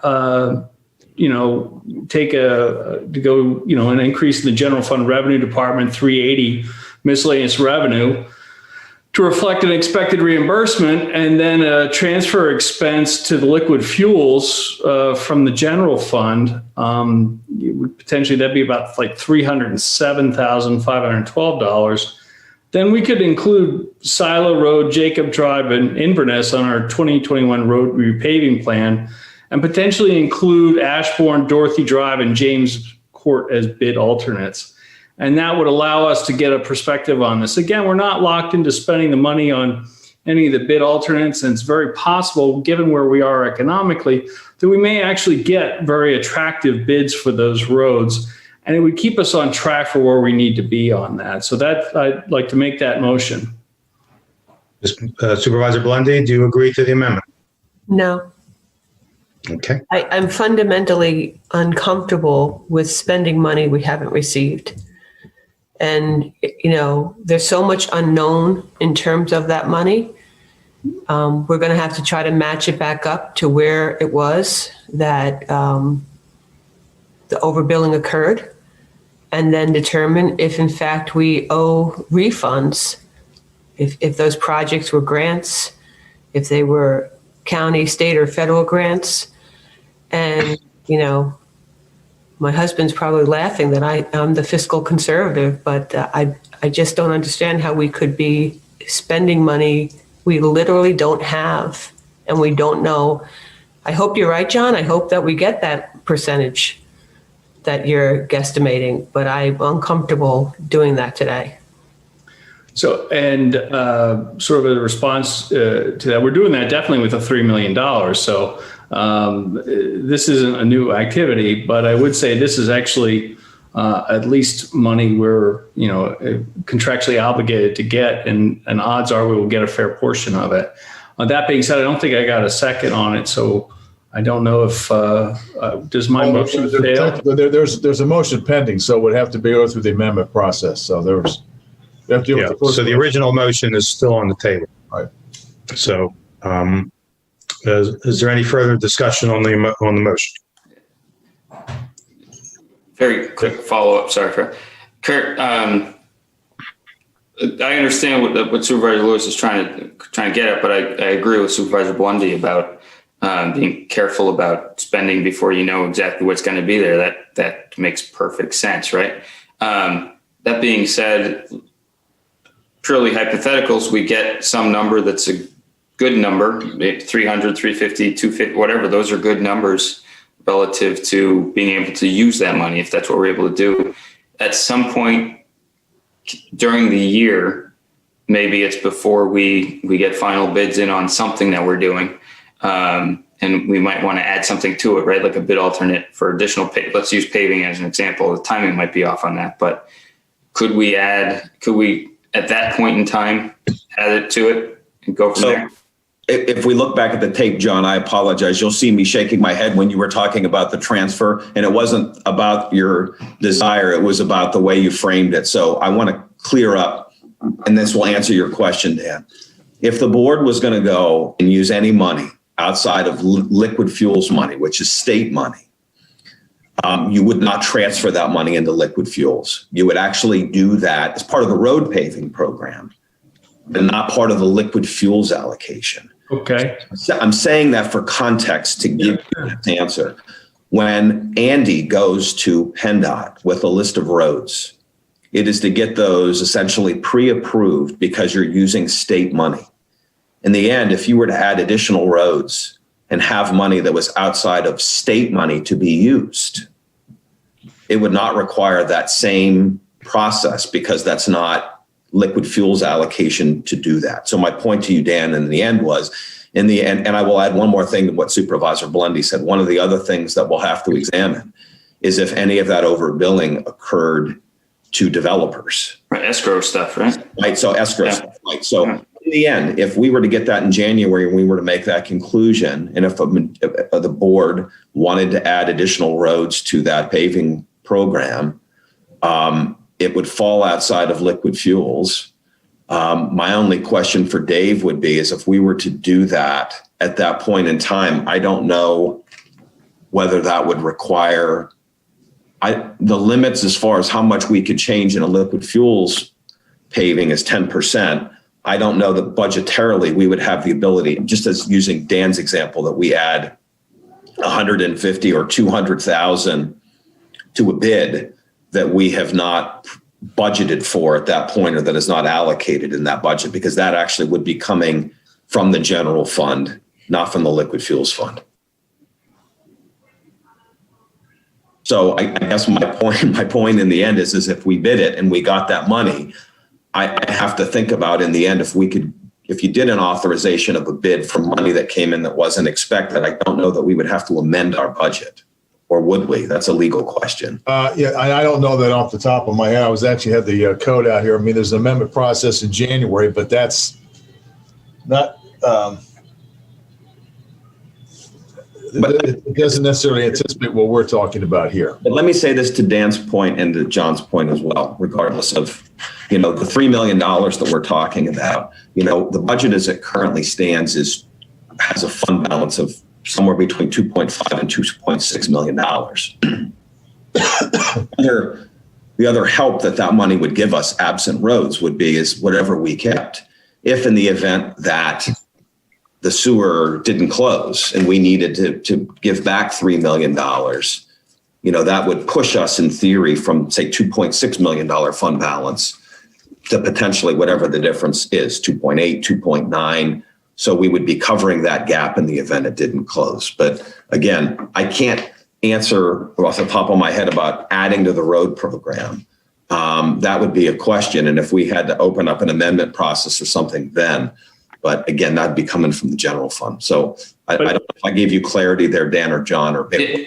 Well, no, but hold on a second. I think what you're saying is you're suggesting that absent a change in the budget, nothing could be done in the roads program to add roads and use the funding that would be coming in from the Boucher and James settlement. And the problem here is that you only get one crack at this in terms of the road bid. That bid gets resolved usually February, March timeframe. In theory, we're going to have this money, or at least some portion of the money, within a week or two. And my question is, I'm not even assuming that all of it is going to be the net receipts after reviewing stuff. And what I am saying is that's real money. We are really underinvesting in our roads. Other items were put in the budget that I think are a lesser priority than roads. I've tried a number of different ways, but what you're saying is there's nothing that can be done here to change the road program at this time, unless we wanted to increase millages, in which case we'd have to re-advertise the budget. Is that your suggestion as an option? No, that's not so first off, what I'm suggesting is based upon the fact if we were going to be increasing roads, based upon that settlement, that would have to, in my opinion,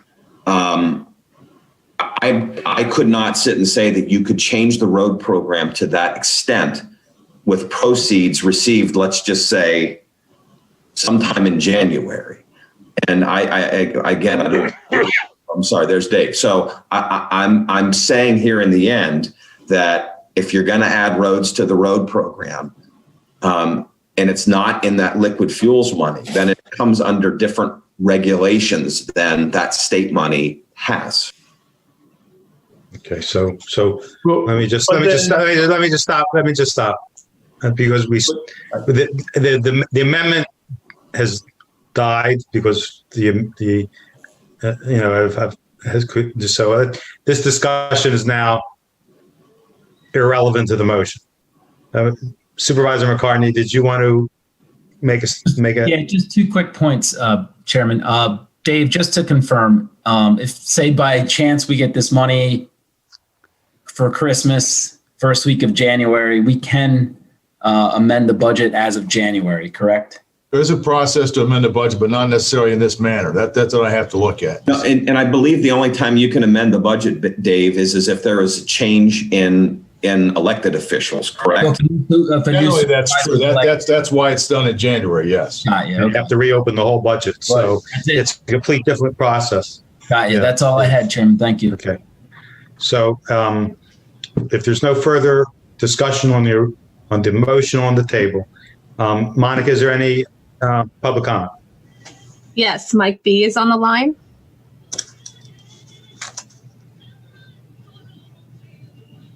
Hi, Mike. Unmute yourself, give your full name, address, and make your comment.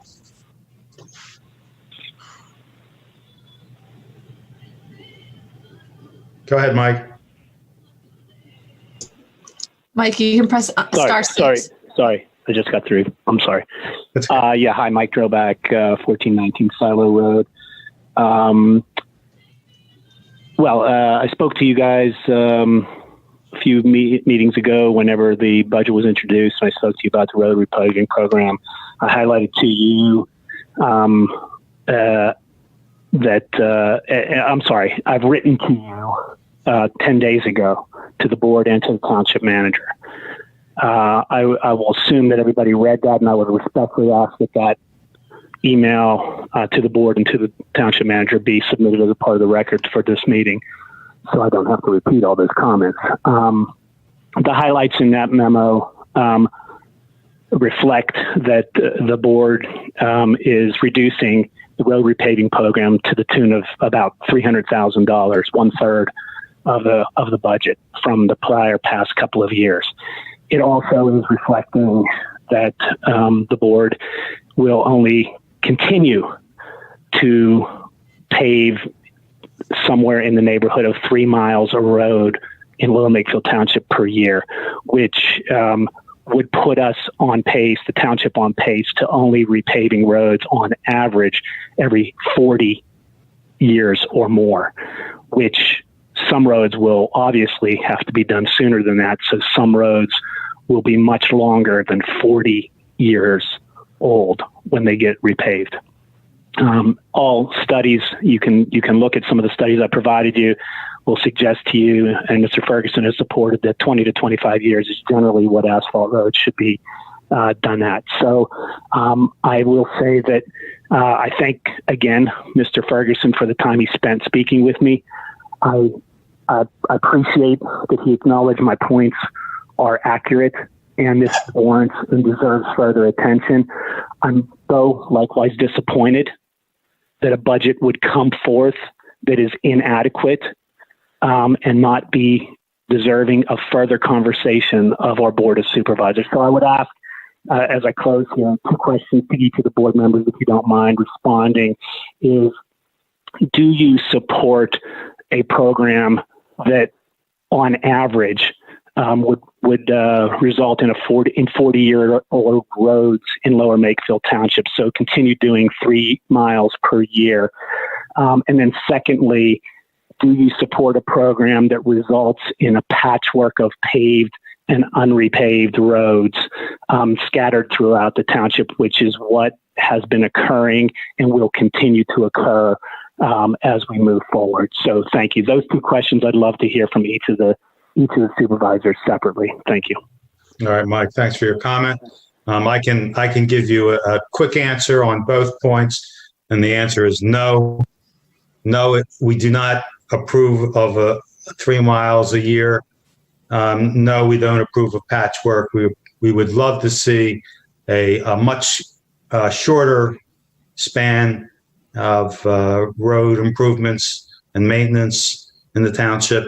However, being the fiscal stewards that we are entitled to, we are obligated to ensure that this township does not go into the red by overspending. So we can pray that after this year, the world will change as far as Lower Makefield, and its road program will show that difference. And of course, anybody else wants to chime in on that to answer, you're more than welcome to answer. Before any board member answers, I just want to say that the second-class township code may, and I emphasize the word may, offer a manner to use this money if possible. And I just communicated with Mr. Ferguson, we would look at this.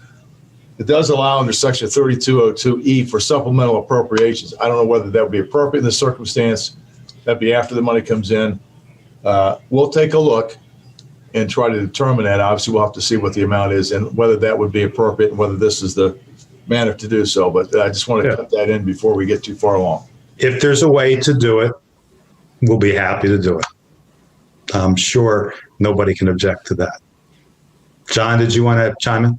Yeah, I would. I've actually had a tremendous track record of increasing road spending year after year and fighting for it for a couple of reasons. And I'm willing to raise taxes for it. Very clearly, investments in roads are investments in the community. And you think about the total cost when you don't fix your roads.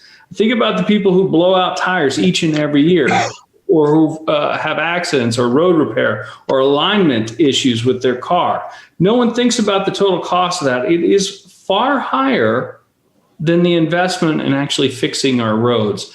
And so that's why I push for it each and every year. I'm disappointed that at every angle I tried this year to find a way to get our road budget where it needed to be, I was rebuffed. So I looked at every possible alternative to do that. My fellow board members, a majority of them disagreed in all of those cases. But I'm happy to be the outlier to continue to push for proper road investment. The people who think, oh, I'm going to be cheap about roads this year, don't think about the costs of when they blow out a tire. And I think I'm perhaps a little more acutely attuned to this. You know, I drive a car with low profile tires. I know what it costs to blow a rim out or a tire. I know what others have experienced as well. And it's very, very frustrating. In Pennsylvania, in Trucker Magazine is typically at the bottom each and every year for worst roads. And that's not something I want our state or our municipality to be known for. And that's something we've got to make a dramatic improvement on. In 2015, when people were looking at our road budget and we had a problem, they referred to the Bucks County Courier-Times twice in 2015, referred to Lower Makefield's roads as third world. Lower Makefield's going to be hopefully the most affluent community, or second, in the upcoming census. There is no excuse to have third world roads in Lower Makefield, and I will leave it at that. John, thanks. I think every member of the board feels that we should be doing better. However, I will remind everybody again of things that caused the Attorney General to arrest 3 members of our previous engineering staff to the tune of overbilling us well over $500,000. I understand your want to spend more, and we all would love to spend more if we have it. But again, the years that led up to us having to take from the bond fund to pay our salaries for the staff, for the police force, is also one of the reasons why we overspent on roads. So the board wants to take things in balance. And although we appreciate what you've said, I think we need to be realistic. And Ms. Ferguson, did you want to add to that? Not to that. I just want to say, and I'm clearly not prepared to do this tonight, but my intent would be in this sometime early in 2021, by the spring, to present a comprehensive road initiative for moving forward in future years, for how that can be funded, for how we would go about that short-term, long-term, contracted out and in-house, to expand our road paving capacity dramatically. And since people called, I would say, and I shared this, that I believe in the end, the goal, the benchmark we should be shooting for is to try to get close to, whether it's in 1 year or over a blended average, up to 6 miles of road a year done. And the plan that I want to outline to the board probably by April will be to move in that direction to make that happen. That will include a financial component for how we would make that work, both with state money, our own money, and in-house service to do that. Thank you, Kurt. And to add on that, I think that what the conversations that we're going to have starting in the spring, as the PUC moves forward with the potential sale of the sewer system, will be great conversations to have with the future of our township. Monica, is there any public comment on the budget? Yes, Peter is on the line.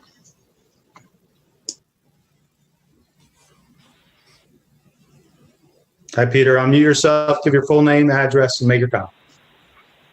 Hi, Peter Kakianis, 1413 Silo Road. Well, I'm not going to, recount Michael Droback. My neighbor's statements are right on the mark. But as you know, we've been before this board, either individually or collectively, addressing the Silo Road repavement process. We've not been satisfied with the process in itself. And I understand the fiscal restraints, and it's commendable. But by the same token, there's also a commitment that has started back in the road plan, the 25-year road plan of 2015, and had Silo Road to be done in 2019. So there's rolling forward and trying to catch up is now a situation where, as far as we're concerned, the people on Silo Road is intolerable. And I recognize that there's just so much to be spread around. But we did talk about the set-aside fund. We did talk about this additional approach to dealing with the potential bid allocation. And I recognize Supervisor Lewis's approach. I think we need to take some initiative and with the township manager, develop a concrete, real program that is based on some scoring system other than just visual driving around by the engineers, determining a beauty contest on that. So I would urge the supervisors to take seriously about doing an alternative bid for Silo Road as you've done previously on the Pot Silo Road. So in the event that the funds become available, that you have the sense of how much it'll cost and be able to move on it. I'd also like a firm commitment, if possible, that that part of Silo Road would be committed into the budget plan funds subject to that happening. I'll listen offline. Thank you. Thank you, Peter. We lost that. Yeah, that's not going to happen. Basically, Peter would like. I appreciate your comment, Peter. Peter was saying that he would like a commitment from us to pave Silo Road if the funding is available. All I can say is that your Silo Road is in the 2022 paving plan, and if the money comes available where we can advance that, and if it's allowable, I have no objection to speeding up the road plan and including Silo if that's where we can get to. Dan? Yeah, I don't know if this is a question for Kurt or Andy. When we do our ranking systems, right? Obviously, there's a drive-through, and you eyeball things, and it's more quantitative than that, I would say. But do we ever do any sampling just to see, if we're trying to compare Road A versus Road B, and they're both in relative close proximity to where the other roads that are in the plan for the following year are? Do we ever do sampling or anything like that to just to quantify a little bit more which one should be prioritized, and I'll even step back to a higher level. What if you could briefly, in the interest of time, explain that a little bit, how we do that for folks? It's not just people calling in saying, hey, this is a bad road, you got to go do something. We actually have a process. Well, let me start, and I will turn that over to Andy. I mean, the process that we have involves more than just Andy. It also involves the public works director, where they go on these roads together. Obviously, we have a limited budget, so some of those discussions at the end could come down to, these are equivalent roads. If they're equivalent, this one we estimated 50,000. This one we estimated 90,000. We have those trade-offs to make. Now, as an example, this year we did have Andy look at our 3-year road program, where they do drive-bys and they assess the level of cracking, the level of work that the public works department has put in terms of what's holding and what's not holding. And Andy, I mean, you went through and looked at the roads as far as doing your own sort of subjective analysis regarding rating those roads, at least those in the next couple of years, correct? Yes, and so I do want to say that it's a little bit more, there's a little more analysis, there's a little more thought involved than just a beauty contest. The rating system that we apply to the roadways is a PennDOT approved rating system for evaluating pavement surfaces. So, this year, the process is that we get a list of roads from the Public Works Department, and then we go out and confirm, or we evaluate the roads based on the PennDOT system. We do not take core samples at that time. We do take core samples once we have the list of roads for the current year. So, for instance, for the 2021 road program, we take core samples of the roadways to determine basically the depth of mill and overlay that we need to, or if we need to just mill the edges and then add asphalt to it, to the cross section. So we do take core samples at that time, but not during our roadway evaluation. Thanks, Andy. And that's what I thought you said. You were going to say, by the way, I tried to copy your haircut. I think you did a better job.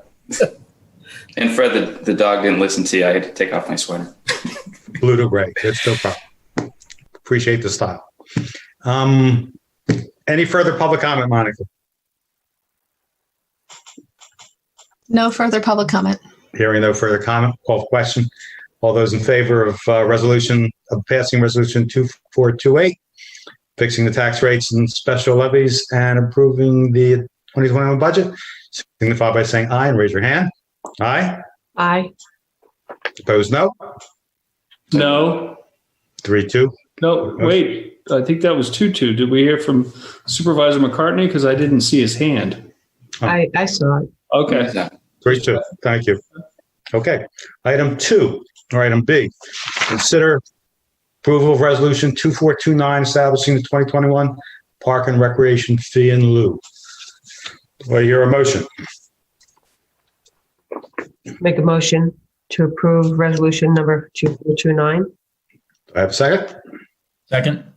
Ms. McCarthy seconds. Any discussion? Hearing no discussion, is there any public comment on this, Monica? No public comment. Okay.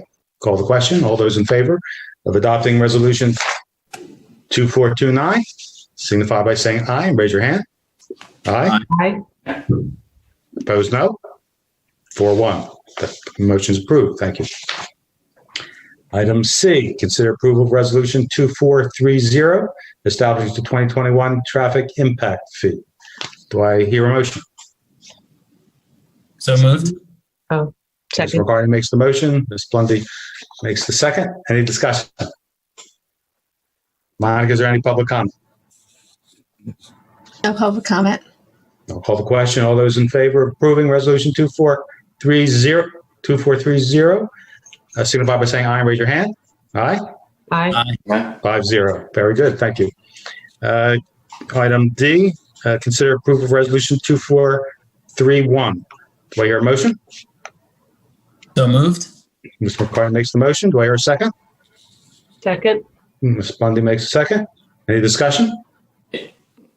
Mr. Grenier? Yeah, real quick, is this the one, and maybe this is why Kurt was waving his hand too, is this, and I see Jim's face, so I'm assuming this is, Jim, this is one that you put together? Is that, thank you. Yes. That has the memo. I had Mr. Majewski put a memo together that you'll see dated December 10th that just goes over the details of, since this is an all-encompassing fee resolution, any changes and that were in there. And as you can see, the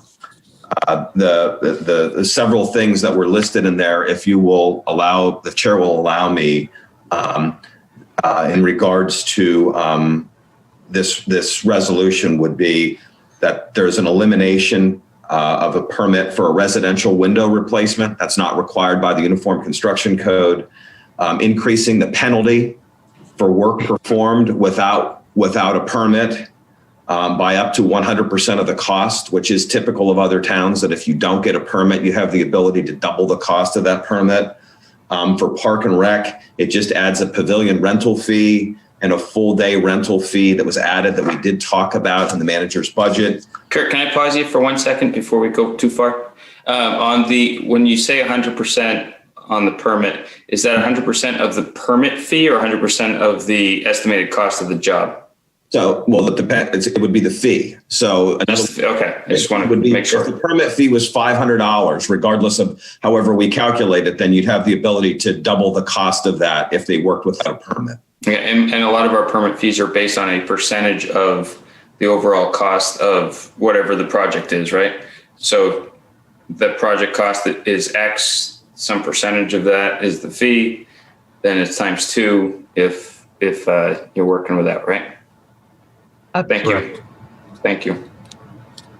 And then the final thing has to do with a field reservation. It's adding an hourly rental fee for people that was discussed as well. So those are the 4 changes. And again, that does include eliminating a fee, but beefing up a penalty and adding a couple of options in parking. With no other changes to any other fee as outlined in the package. Any other questions or comments, Mr. Lewis? Yeah, I know, Jim, you've been working on this for a number of years where our fees were out of line. They were significantly lower than other municipalities. Do we think we're in the right mix now in terms of what you've recommended? Yes. Okay. Any other comments from the board? Questions? Hearing none. Any public comment, Monica? No public comment. Hearing no further comment, I'll call the question. All those in favor of adopting resolution number 2431, signify by saying aye and raise your hand. Aye. Aye. 5-0. Thank you very much. Thanks, Jim, for all your hard work on this one too. Yes, Jim, thank you. You're welcome. Item D, consider approval of resolution. Item E, consider resolution 2432, providing for uniform employee contributions to the pension fund for 2021. I'll entertain a motion. So moved. Is there a second? Second. Mr. Lewis seconds. Any comment from the board? Monica, is there any public comment? Oh, Mr. Ferguson? So for the board's sake, I just want you to all be aware, we memorialize this for the sake of our record, but this is a negotiated fee that is done in the contract, and that 3% is consistent with last year's fee and is the fee for the duration of the contract, which is, I got 3 years remaining. Monica, is there any public comment? No public comment. In that case, all those in favor of adopting resolution 2432, signify by saying aye and raise your hand. Aye. Aye. 5-0. Thank you. And item E, consider approval of resolution 2433, providing for the non-uniform employee contribution to the pension fund for 2021. So item F, and I move, so moved. So moved. Do I hear a second? Second. Second from Mr. Grenier. Any comments from the board? Monica, is there any public comment? There's no public comment. In that case, all those in favor of approval of resolution 2433, signify by saying aye and raise your hand.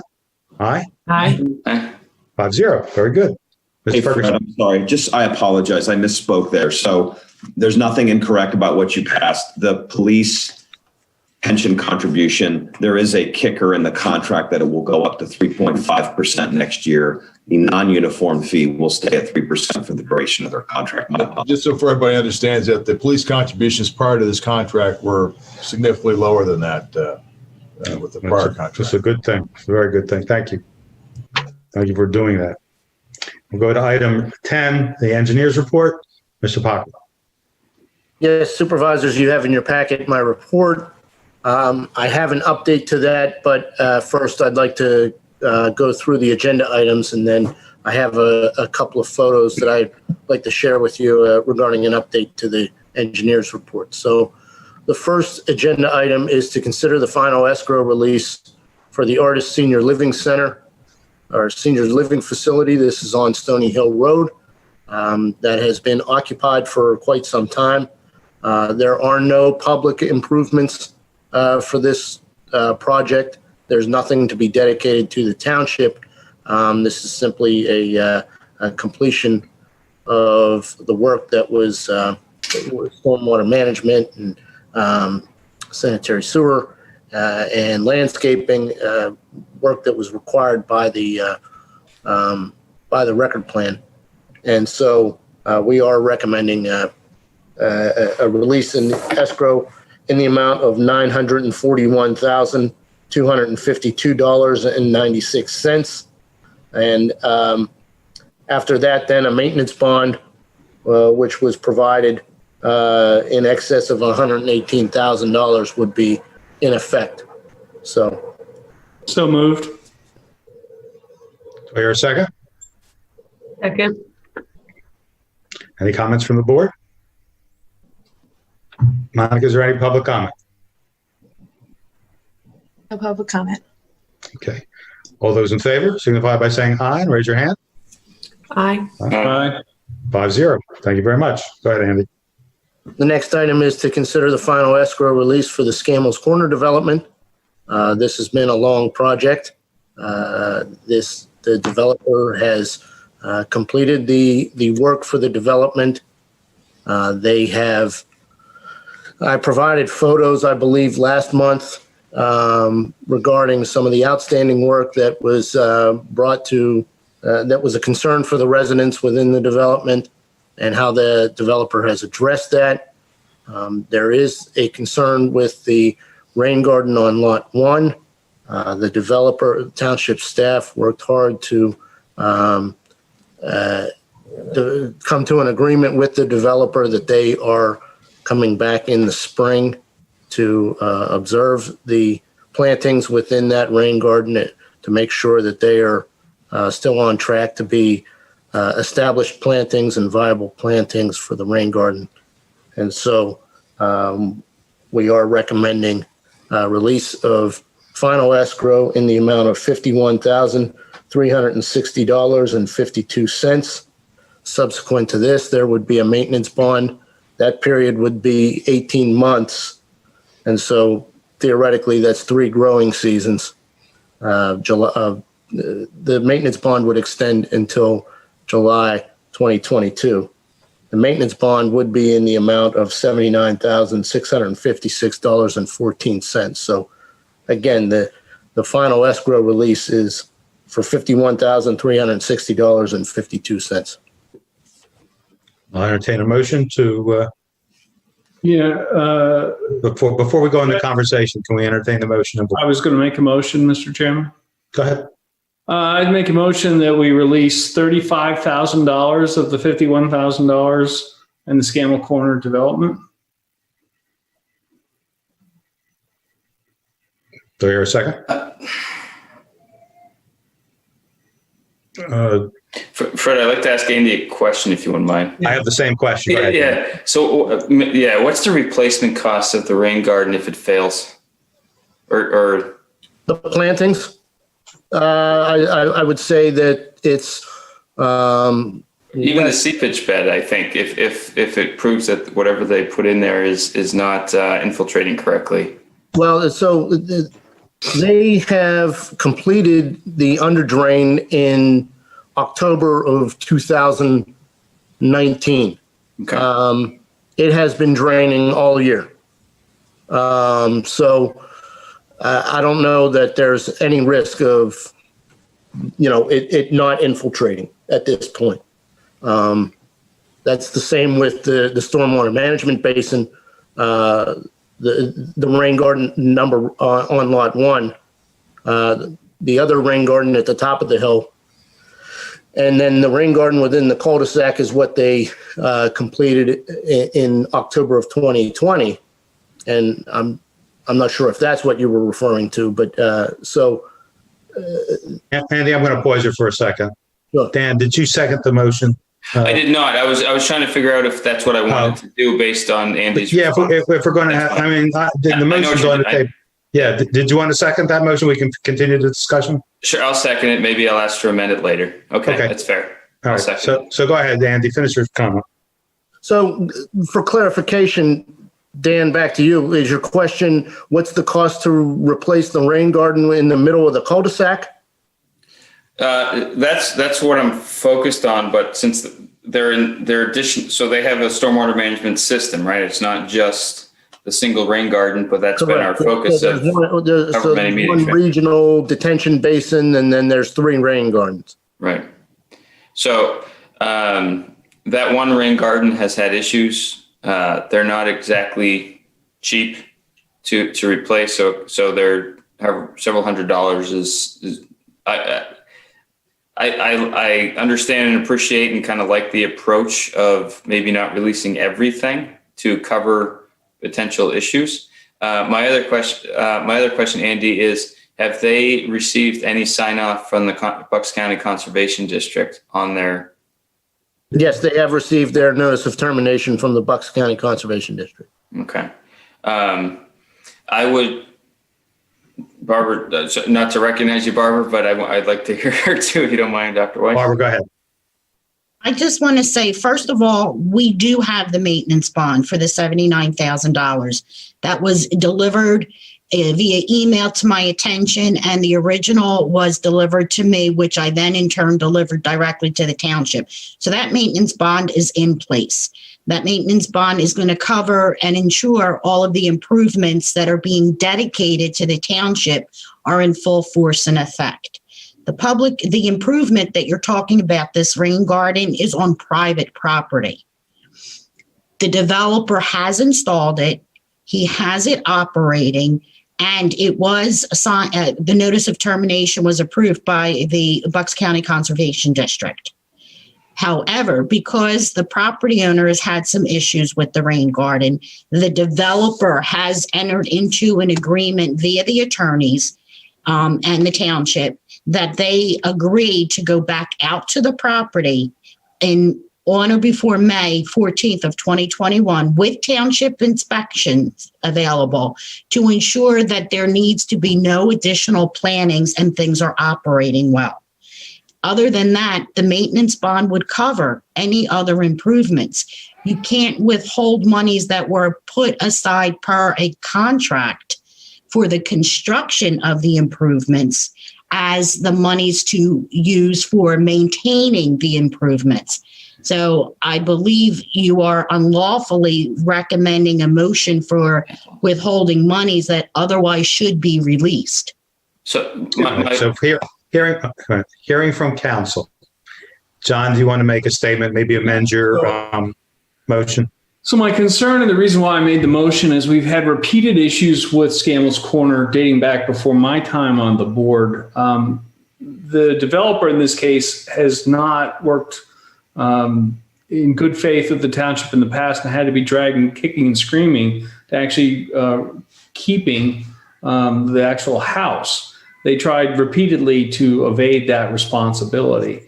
The concern here I have, and the reason why I suggested an incomplete or unfull amount, was I'm not sure that we have a full accounting of the total costs that the township has incurred in overseeing this project, because it has required a significant amount of cost on the township's behalf to rectify the issues. Andy has been out there multiple times, and the township has incurred significant costs.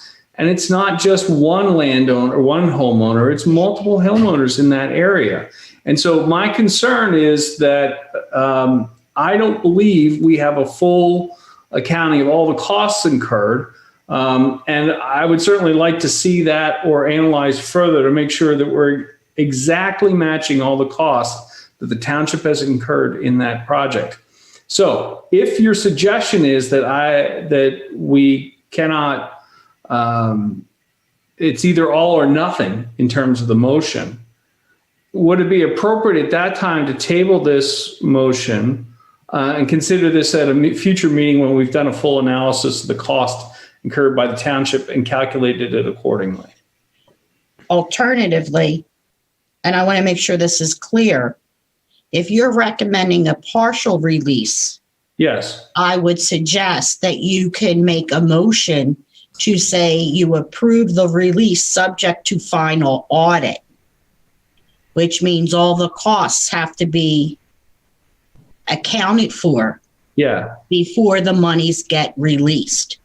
This way, it doesn't appear that you're holding back monies because of ongoing issues with construction, but are holding monies to ensure that all legal and other professional consulting fees are being accounted for. So you can make a motion saying you would approve release of escrow subject to final audit. Don, would you like to amend your motion?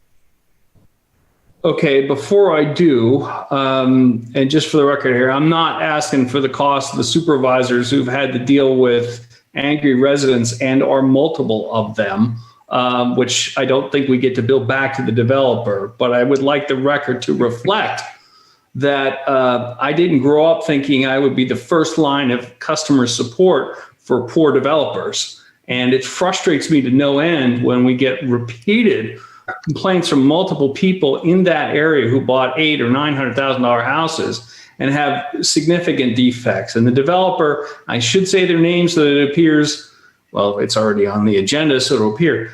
They have not operated in the best of faith. So with that, I'm willing to amend my motion to approve final escrow release for the Scanl Corner development, subject to a full and complete and detailed audit of all expenses provided to the board for final release.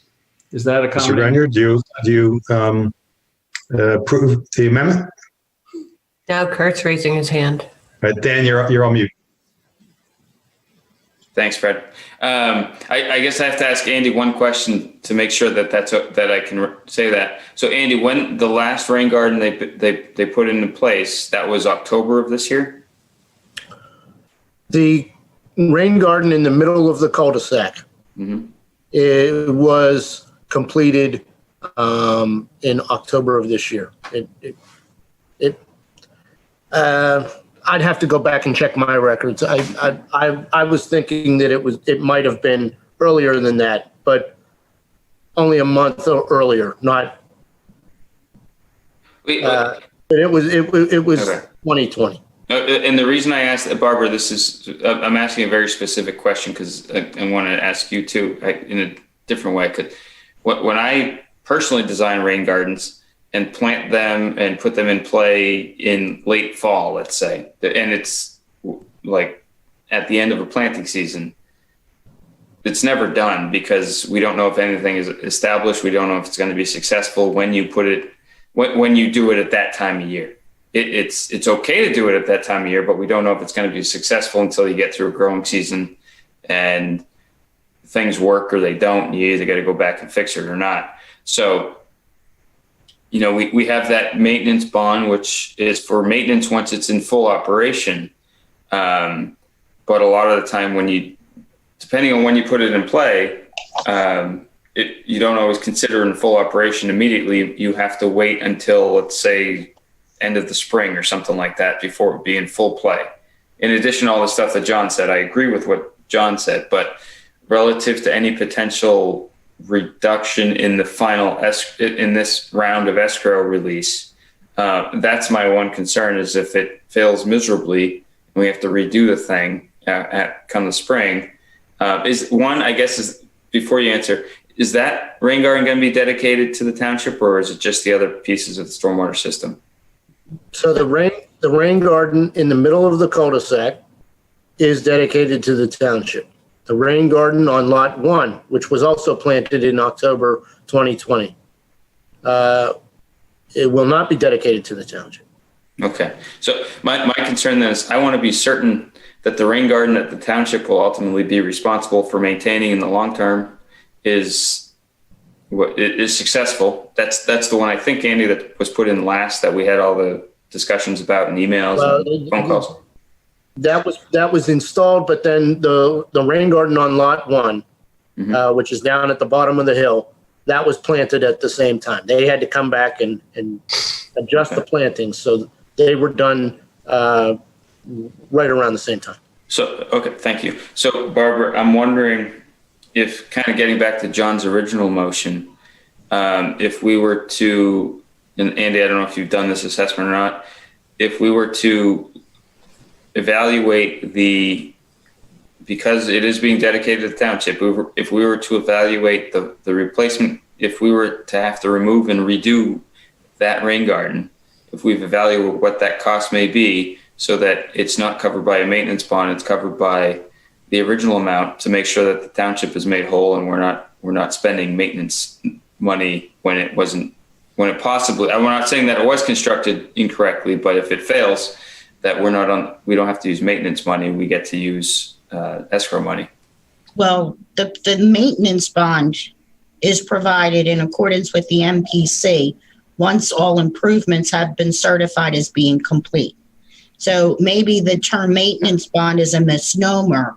It is a bond to ensure that once that improvement's done for a period of 18 months, that improvement operates in the way it was designed to operate.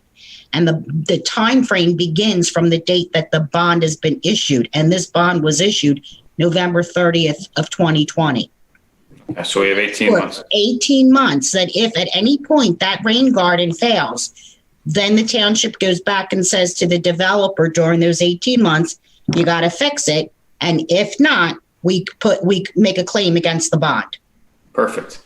This is a warranty bond, but basically. Yeah, that's a great clarification. So that in that case, I am I am happy to second the motion as stated, and I think that 18 months will cover it. As amended? Mr. Ferguson. Sure, as amended. Okay, Kurt. I just want to point out two things. So the first point that Mr. Supervisor Lewis had made in regards to a review of any outstanding invoices have you associated with professional expenses is something that Mr. Majewski, Mr. Pokel, and I can go through to make sure there's not anything out there outstanding, which is, an issue that was occurring a lot in the past that has not been occurring so much more recently, and we will certainly do that. But I do want to make a point, Supervisor Grenier, to what you had said, and this is the work of staff, particularly Andy and Mr. Majewski.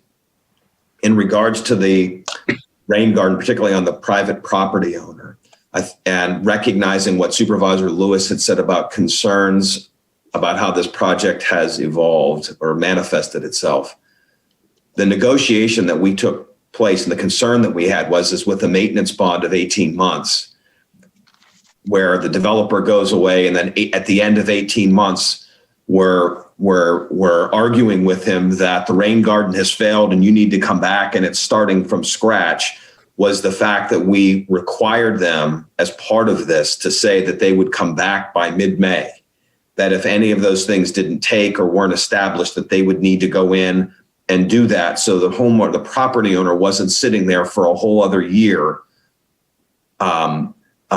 arguing with the developer who says, well, I have 18 months to do it. It was the whole reason we put that provision in there, that they would come out and take care of that early, which is in their interest if they need to replant a few that didn't establish before there was a more widespread problem, which I think we were happy to get that done. And we'll make sure it'll be both Mr. Majewski and Mr. Pokel going out there with them to sign off on that or to sit and demand certain things be done at that point in May.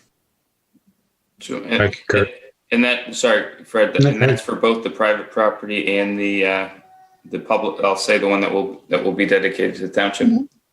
I think we just did it for the private property, if I'm not mistaken, Andy, for that private property. We did, and this might be there was a reason for that. That the plantings that were provided for the rain garden within the cul-de-sac were larger and more established than the plugs that were provided for the rain garden on the private property. But I will tell you, Dan, we gave them that guarantee, especially for the private property owner, but I see no reason that we would not take them over to what will be the publicly dedicated portion as well, because it would be in their interest to resolve any issues in May before they got worse in a year. And we will follow through in that same way. But we did want to give the guarantee to the property owner to not make her feel like she was floating out there by herself to deal with them, that we would be part of that discussion and that assistance to give to her. Yeah, and that's great. That's great customer service, Kurt. I'll say it that way. And for the township one, sometimes larger plantings look nicer when you plant them, but it takes more energy for them to get established. So then they die more easily than the little guys that you put in there. So anything we can do to obviously hold their feet to the fire on both of them is appreciated. But Supervisor Blundy, I seconded the motion as amended. Thank you for clarifying that. I was, where are we? I know. All right. Any further comment from the board? Monica, is there any public comment? There is no public comment on this. Okay, hearing no further comments, all those in favor of the motion as amended, signify by saying aye and raise your hand. Aye. Aye. 5-0. Thank you very much. Andy, you have anything further? I do. I would like to share my screen if that's okay. Sure. And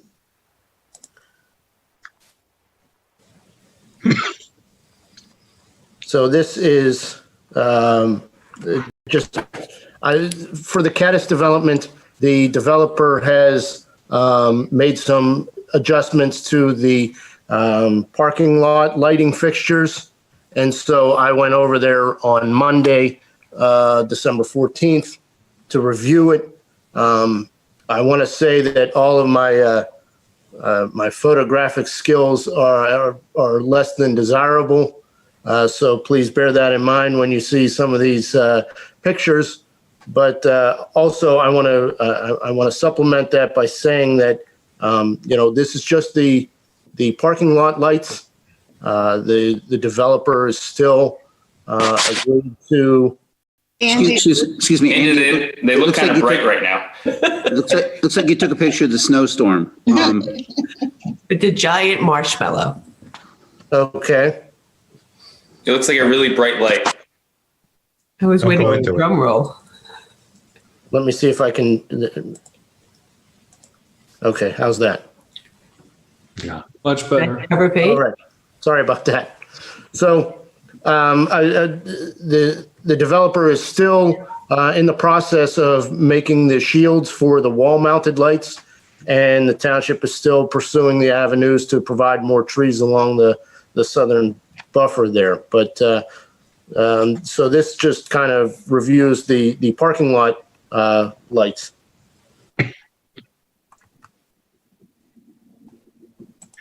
And there we go.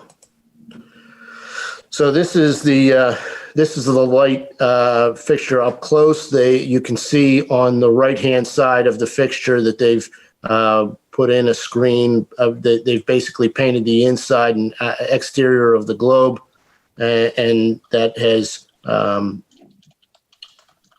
prevented somebody from being able to look at the bulb and get light from that. It's more a reflection of casting the light downward from the fixture. And that's what it looks like up close and at nighttime. This is what it looks like from the property line at Regency. You can see the three fixtures that are within this photograph have all been painted on the Regency side. This is again a close-up. This shows that you can see on the left-hand side where the side is shielded or painted.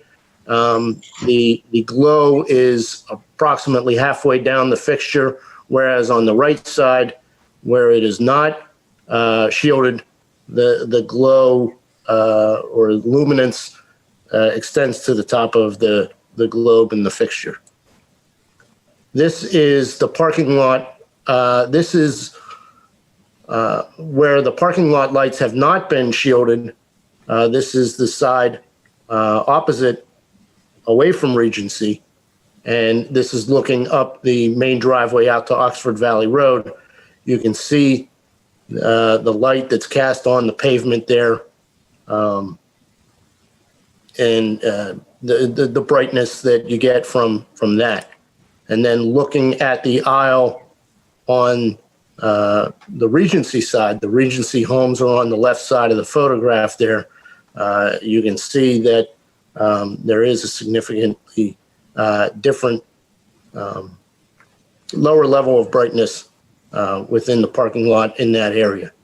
And I will just say this too, if looking at the top of the picture there, you can see, I guess, just above the portable porta-johns there, you can see some light levels in the back, some light levels straight ahead in the back, and then what we have above the parking lot here, they appear to be the same. And so that kind of indicates that this is consistent with the rest of the lighting throughout the township with respect to a dark sky ordinance.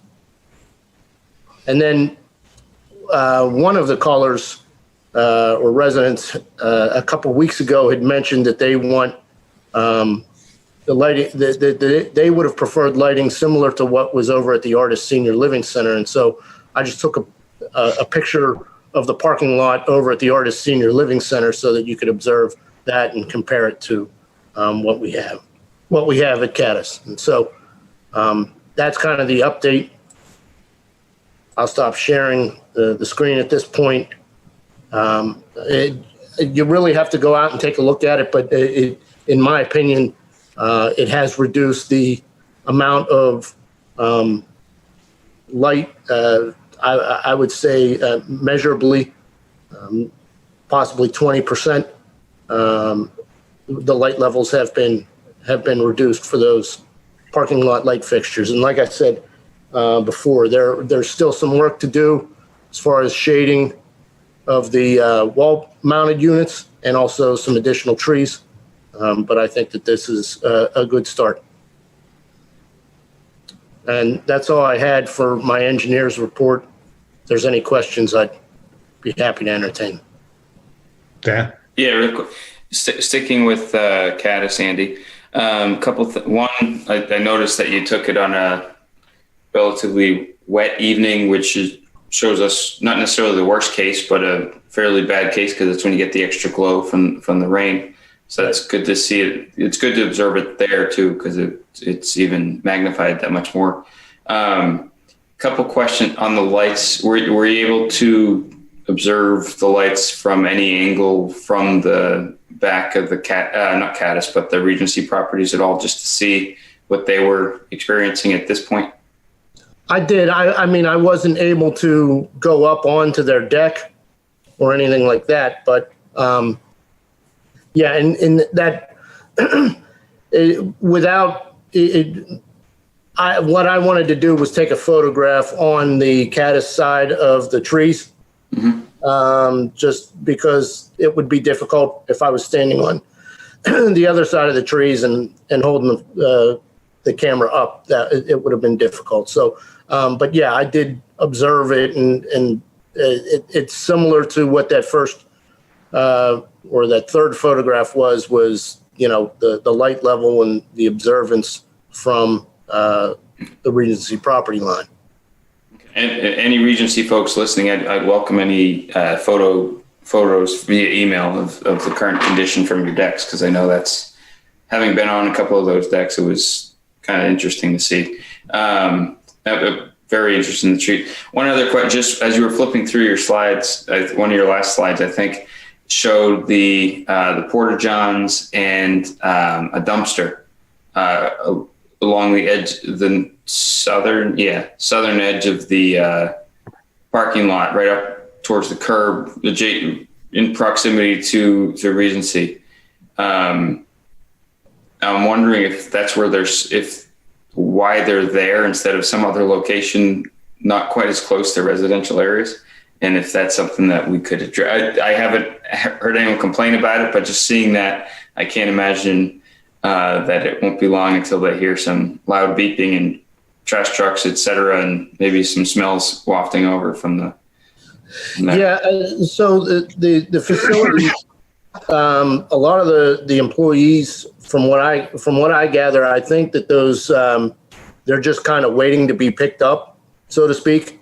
I believe that the construction workers, for the most part, use the facilities inside the building, and so. And the dumpster, is that dumpster in addition to the one that's permanent there? because don't they have one in the, trying to get my compass direction right? What west? There are two trash dumpsters located on the western side of the building. That is a construction dumpster, and so I mean I can reach out with the contractor and see if there's a better location for them. Yeah, just being a good neighbor, that would be appreciated. But thank you for, obviously this is a work in progress, but it's good to see something moving forward in the right direction. That's all I have. Thanks, Fred. Thanks, sir. May I add one thing if I could? So just so you're all aware of the hard work of Mr. Pokel, I'm forwarding you on occasion, as you know, pictures that he's taking where he's out on the weekends and evenings trying to help the people of Lower Makefield Township. And I certainly appreciate it.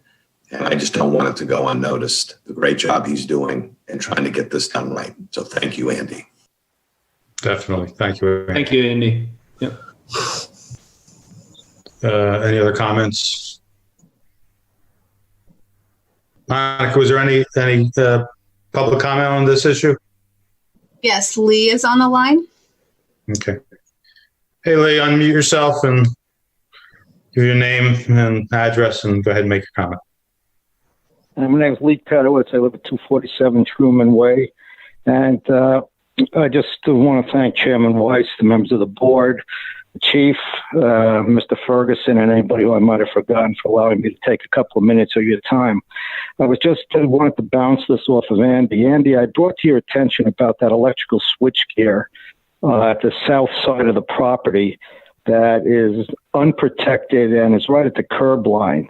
And I had sent you some email and I referenced some OSHA standards that they appear to be violating. Did you get any information from the design engineer on that? No, I don't know that. I had a conversation with the design engineer.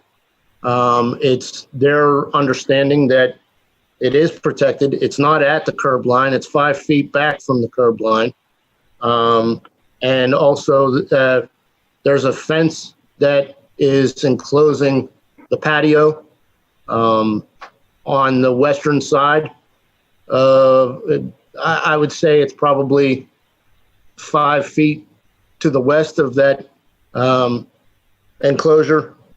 In reading through the OSHA standards that you had provided, it basically says that it just needs to be protected from accidental contact.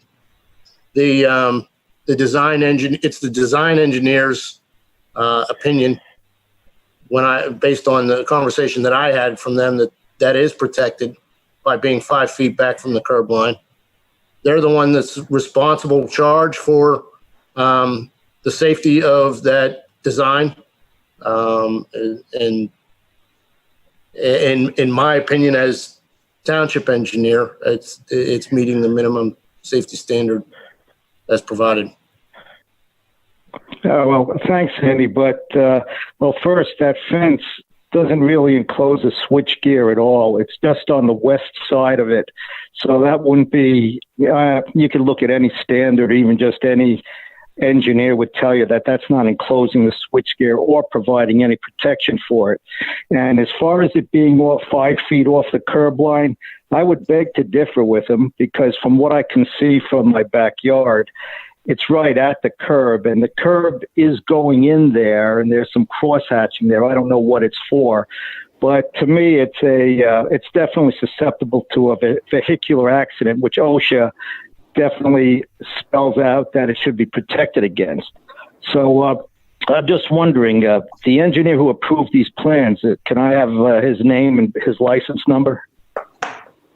Well, I'm happy to give that to you. I mean, it's on the record plan and all that. So, but I will say this: when I was out there on Monday, I measured it, so it is 5 feet back from the curb. And the fence does not enclose. I would agree with you. The fence does not enclose the switchgear. The switchgear is enclosed by the panel that has a locking mechanism on it, and so that prevents people from being able to get in there and get at the electrical equipment. The purpose for me mentioning the fence that's 5 feet away from, approximately 5 feet away from the edge of the switchgear panel, is because it sticks out and comes out to the curb line. And so any vehicle that's traveling east, you would have to hit the corner of the fence first in order to jump over the curb and then hit that switchgear panel. So again, that's the only reason I mentioned it, is because I believe that any vehicle traveling in that direction would hit the fence first. Yeah.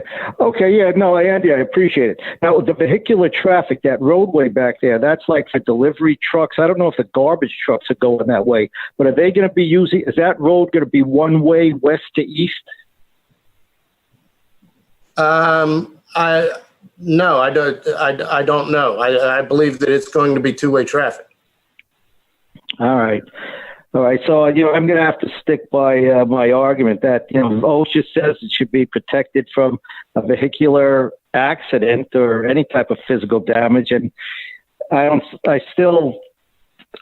see the 5 feet. And I think this is something where an OSHA standard might be in question. So I don't know how to really proceed with this, but if I'd like the engineer's name and his number, if you could get it to me. I mean, you've got my email address. Yeah. Okay. All right, thank you, Andy. And I just want to wish everybody a happy holiday season and stay well. You too. You. Well, is there any other public comment, Monica? Yes, we have Fred on the line. I'm sorry, who? Fred. Fred? Okay.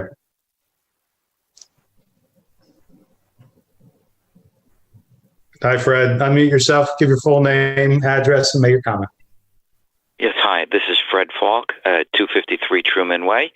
And first, I want to confirm that what Andy said about the fact that the lights in the parking lot have had a significant reduction in the amount of light that's being cast for the ones that have the shielding that face our community. So that part worked. What I think we still need to resolve, however, is the lights on the opposite side of the parking lot that are unshielded and still cast light into our properties. As I was excitingly watching them go through the process of putting those shields in each night, monitoring how much of a shadow is still cast on my bedroom and living room walls from the lights that haven't been protected on the opposite side of the parking lot, and have been anxious to ask the board to consider how we might be able to solve the problem with those lights as well, because they are still adding to the initial problem that we raised with regards to how much light's coming off of those parking lot lights.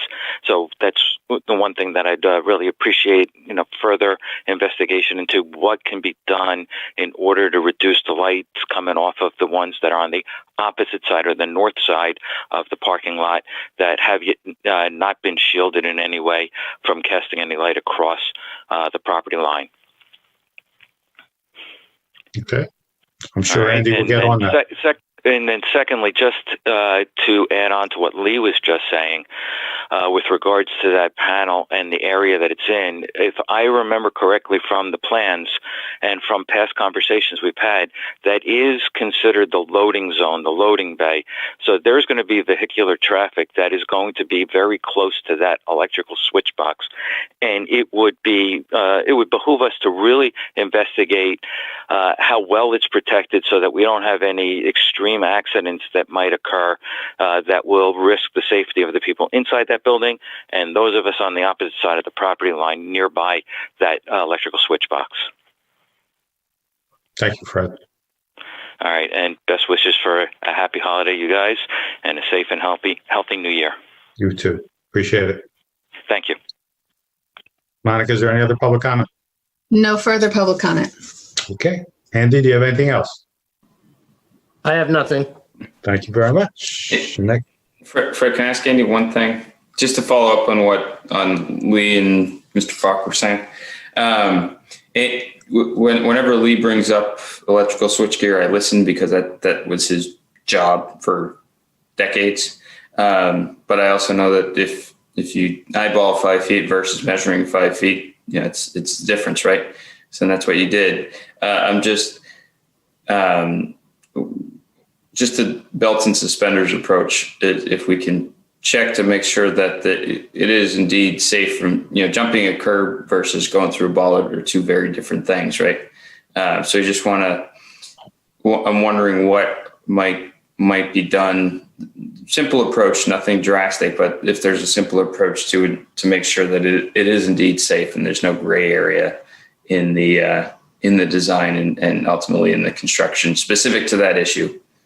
I've put it to the design engineer. I can get a statement from them that says that they've done additional investigation and they've deemed that the design meets all the OSHA standards. That would be helpful if it's something that the township and the board are interested in. I think personally that would be a helpful thing. Definitely one extra layer. Yep. Yeah. Okay. Thank you, Andy. Thank you. We'll move to item 11, Parks and Recreation Report. Monica? Hi, everybody. Here to talk about our next step in CAPRA, which is approval of the risk management plan. This was on the agenda last meeting, and I decided that we should, based on some review, take it back and review it. Now I'm back with an even better document to propose to you today. So just to take you through it, it's something that's a requirement of the CAPRA accreditation.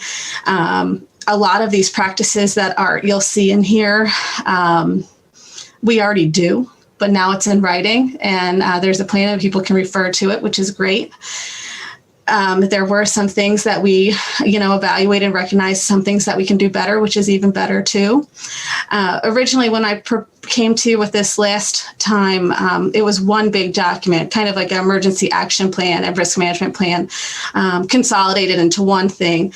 Now it's still one document, but I've divided the two sections out so it's very clear. One is a prevention and one is what to do in the event of an emergency. I'd be glad to answer any questions that the board might have about the document. I know that you had it in your packets, and I'll open it up to you. Okay, I'll entertain a motion to approve the report for Park and Recs. So Mr. moved. Grenier makes the motion. Do I hear a second? Mr. Lewis makes the second. Okay. Any discussion by the board? Sure. Mr. Grenier. First of all, Monica, thank you for taking this on. I think Kurt actually mentioned this at the last time. Generally, what we're doing will help us not only to keep our staff and our residents safe, and at the same time shows them what to do in case of emergency. All very useful, helpful things, obviously. But at the same time, when you have these policies, procedures in place, insurance companies love it, right? Because it means they're paying out less money. So from all the way around, these are good things to have in place. Very simply put, these are good things to have in place. One of the things about health and safety plans, in my experience, they all started historically. They were put forth as a means to kind of just record things that went wrong. But I like what we've done here is, that there's a term out there called behavior-based safety, where you're implementing practices and procedures that you're not just pointing out when people do something wrong or something bad happens. You're using it as an opportunity to identify when something good happens and to praise, positive reinforcement. And that's a big deal that actually leads to people being more engaged with the plan, more engaged with each other and the policies and procedures and making it happen. And that leads to greater success and fewer incidences and all that. But I just want to say thank you for going through this whole process. Bless you. I would obviously, this is Park and Rec focused. I think we can leverage this for the rest of the township, because obviously we have other township employees performing very similar, if not identical, functions in some manner. Public Works is one that comes to mind. So I'd love to see this leveraged for across the township for other reasons. But this is I don't want to say this is a first step because it's well beyond that, but this is a great step in that direction. And personally, thank you for working, allowing me to provide some input and working with you on that, because I enjoyed working with you on that last phase and getting stuff done. And thanks to everyone that helped you, Chief and Kurt, obviously for your input in there. And I think this is a very positive step for the township. So thank you. Thank you. James, did you have a comment? I just wanted to commend Monica on putting this plan together. I know that her and Dan did put some extra time into the tail end of it, and it's much appreciated. As of, it's for the betterment of the township, and now that it's a solid plan that's been put in place, I think it's a move in the right direction. Yeah, I echo that, and nothing else, Monica. Much better cover picture this time. So, thank you. Thank everybody for the work that was done. I forgot to mention that, Suzanne. I was smiling when I saw that picture. That was a great photo. Well, it definitely beats the hazmat guys. So, Great work product. Thank you. Definitely. Good team effort, too. Any other comments by the board? I just echo the thank yous that everyone else has given. So, Thank you. Monica, is there any public comment? No, there's no public comment on this. Hearing no further comment, all those approve of the risk management plan for Park and Recs, signify by saying aye and raise your hand. Aye. Aye. 5-0. Very good. Thank you, Monica. Thank you. Go to item 12, project updates.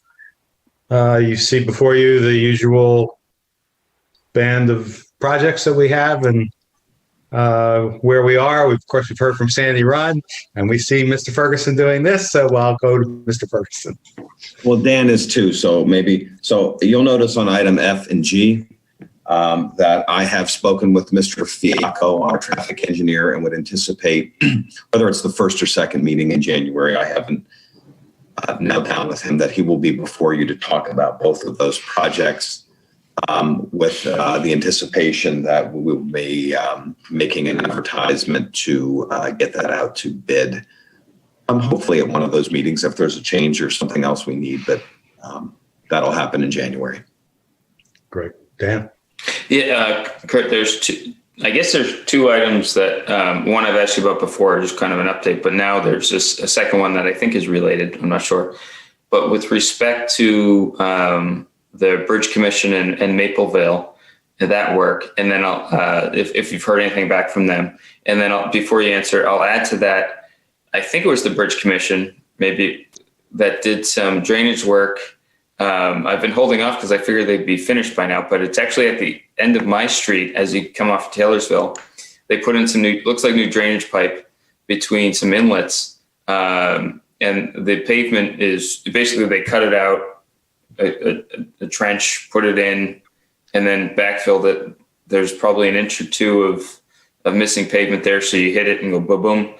But so obviously they have to fix that, and I assume that's on the list. But what kind of makes me laugh, and I'm just kind of confused as to why it's there, is they strung, I don't know if you look at like a used car lot, those flags, the multicolored flags across the top of the intersection as you come in. I have no idea if that's because it's the holidays or what, but it's been there now for quite some time, and I'm trying to figure out one, when it's gonna be final fixed, and two, why does it look like we have a used car there?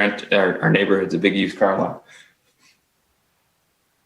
I won't say property appreciations because that wouldn't be a good answer. So, but I can't answer that question. In regards to, I would presume, yes, the area you're talking about would be part of the improvement. They have committed, as I've said before, to repave the road, and that's going to be part of whatever 2021 plan that they have. But I will make sure that that Greg Huckelbridge is aware of that spot you're talking about, to make sure that we keep the pressure on them to make sure that that's done.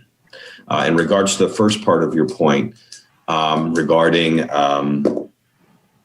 regarding Maple Vale's regarding Woodside Road. Is that what you were talking about? The deterioration of the road? Is that what you were talking about? Well, actually, I should have added that. Actually, I was thinking of Maple Vale just because I always hear about Maple Vale, but Woodside is, that was brought up before. So I'm curious what our current disposition is on that. We did put a notice out to them that came from our solicitor's office on November 12th. I don't know, Dave, do you have any update on that you can share? I haven't heard anything, but and my follow-up is going to be if I was going to contact either Greg or Mr. Fiacco or anybody, any other professionals, Andy or Jim, if they haven't heard from the engineers or anybody professionally from the other from the commission, I would probably follow up with either with another letter or maybe a more formal notice that may be required under some state laws that would be perhaps get their attention. I know there's ongoing work, so arguably, they may be in a position where they'd have to wait to see what the final, I don't want to say damage, but that's really what we're talking about is before there's any assessment. But I certainly don't want to let them think that that letter was just sent for the heck of it. I mean, we certainly we're going to pursue it. So I'll follow up with the professionals in the next couple of days just to make sure that we're on the same page with this. So, but they were notified in pretty blunt detail back on November 12th. So, Dan, to answer your first question about your used car lot, Majewski texted me to say, and they're actually his actual words, used car lot flags over the road are there so construction vehicles don't hit the overhead wires. That's okay. That's not what they typically. They usually put orange plastic things on there so they can see them, don't hit them. But I get that. It's just not an approach that I've ever used in that situation. Okay. But thanks, Kurt and Jim, I guess. Okay, great.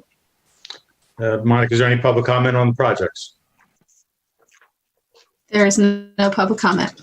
Okay, then we'll go to item 13, manager's report. Kurt? Before I go over this item for this pay request, I just do want the board to be aware that we are being put forth for and being nominated for an Innovation and Safety Award to the Delaware Valley Insurance Trust with our new public works contract, which is quite a unique accomplishment. For those of you that remember, the public works contract created different job classifications based upon certifications, which in our insurer's eyes are certifications that create a safer working environment that has been both incentivized for employees because it allows them to go into a higher pay grade, but also allows the township to have more productive employees. And Divot has recognized that as a very unique thing. And hopefully, if we would get that innovation award, we would be set up as an example across 6 or 7 counties that they serve and several hundred municipalities as an example for something that's, when I said at the time when we negotiated that, it took a long time that was, I think the first time that has been done. Divot has recognized that, and I'll keep you all in the loop, but hopefully we win that. I think it was a very exciting thing that we were happy to get agreement on. So I wanted to let the board know of that. Before you is a pay request, and you have a memo dated November 30th from Fred Ebert to approve a pay request number 1 to AJM Electric for the Brookstone Pump Station upgrade in the amount of $9,000. The total contract for the electrical portion is $48,195. This is the first pay request of any sort on the Brookstone project. The total cost or the total value of that grant, as a reminder to everyone, is $318,551. So this is just getting underway. I haven't spoken with Fred about this in a few days, but we were looking at this. The hope is that the Brookstone project will be wrapped up by sometime by mid-February, which is the target that I had set for him. And this is the first request. You have his memo there. discussing that. Would you like a motion? Would. Sure. I'd like to make a motion. I'll second that motion if you were saying so moved. I was. Thank you. Okay, just checking. Thank you. Okay, any discussion by the board? It looks like the work completed is really the mobilization, the initial conduit, and then there's a whole lot more to go. But just make sure I was clear on that. Right? Okay. Just paying the bills. Yeah. Monica, is there any public comment? There is no public comment. Hearing no further comment, I'll call the question. All those in favor of the payment request signify by saying aye and raise your hand. Aye. Aye. Aye. 5-0. Thank you. Do you have anything else, Ms. Ferguson? That's all. Okay, and then we'll go to item 14, the solicitor's report. Mr. Trullo. Yes, I'll be turning most of this over to my intrepid partner, Ms. Kirk. But before I do that, there was an executive session that started at 6:45 tonight and concluded at 7 when the interviews for farmland preservation candidates were conducted. And of course, this meeting started at 7:30 after those interviews were concluded. So I will now turn over the respective items under the solicitor's report to Barbara Kirk. Thank you. Thank you. Board, the first item on the agenda is to consider adoption of a resolution which would authorize and approve a memorandum of understanding from property owner Keith Harris for property involved in the Stackhouse pump station rebuild. Mr. Harris is one of two properties that will be affected by the rebuild of the Stackhouse pump station, and that the sewer line that will connect to the station is going to be running through the rear of his property. We proceeded to condemn the area that is required. Mr. Harris was objecting to the condemnation. Ultimately, we were able to reach a compromise settlement, first by a letter that I prepared, then which was reduced to the written memorandum of understanding. Mr. Harris has subsequently signed that memorandum of understanding, and I am seeking the board's approval to accept it and approve the resolution. In the meantime, Mr. Hucklebridge, Mr. Ebert, the representative from the contractor assigned to the project have already met with Mr. Harris at the property to outline and go through the areas that he had concerns. And as I understand, everything is moving forward appropriately. Great. I move that we consider adoption of Resolution 2434, authorizing execution of memorandum of understanding with Harris regarding the Stackhouse pump station. Thank you, John. Do I hear a second? I'll second. Ms. McCartney makes the second. Any comments from the board? Monica, is there any public comment? No public comment.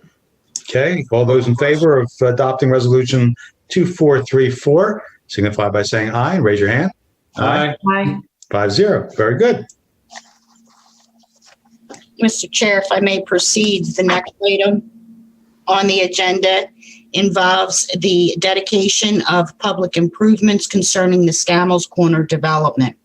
Under the approved subdivision and land development plan, a certain stormwater sewer easement through property located on Lafayette Drive is to be dedicated to the township, along with a dedication of the public road, University Drive, and dedication of, give me 1 second, I apologize for this, of the open space, which was formerly known as lot number 17.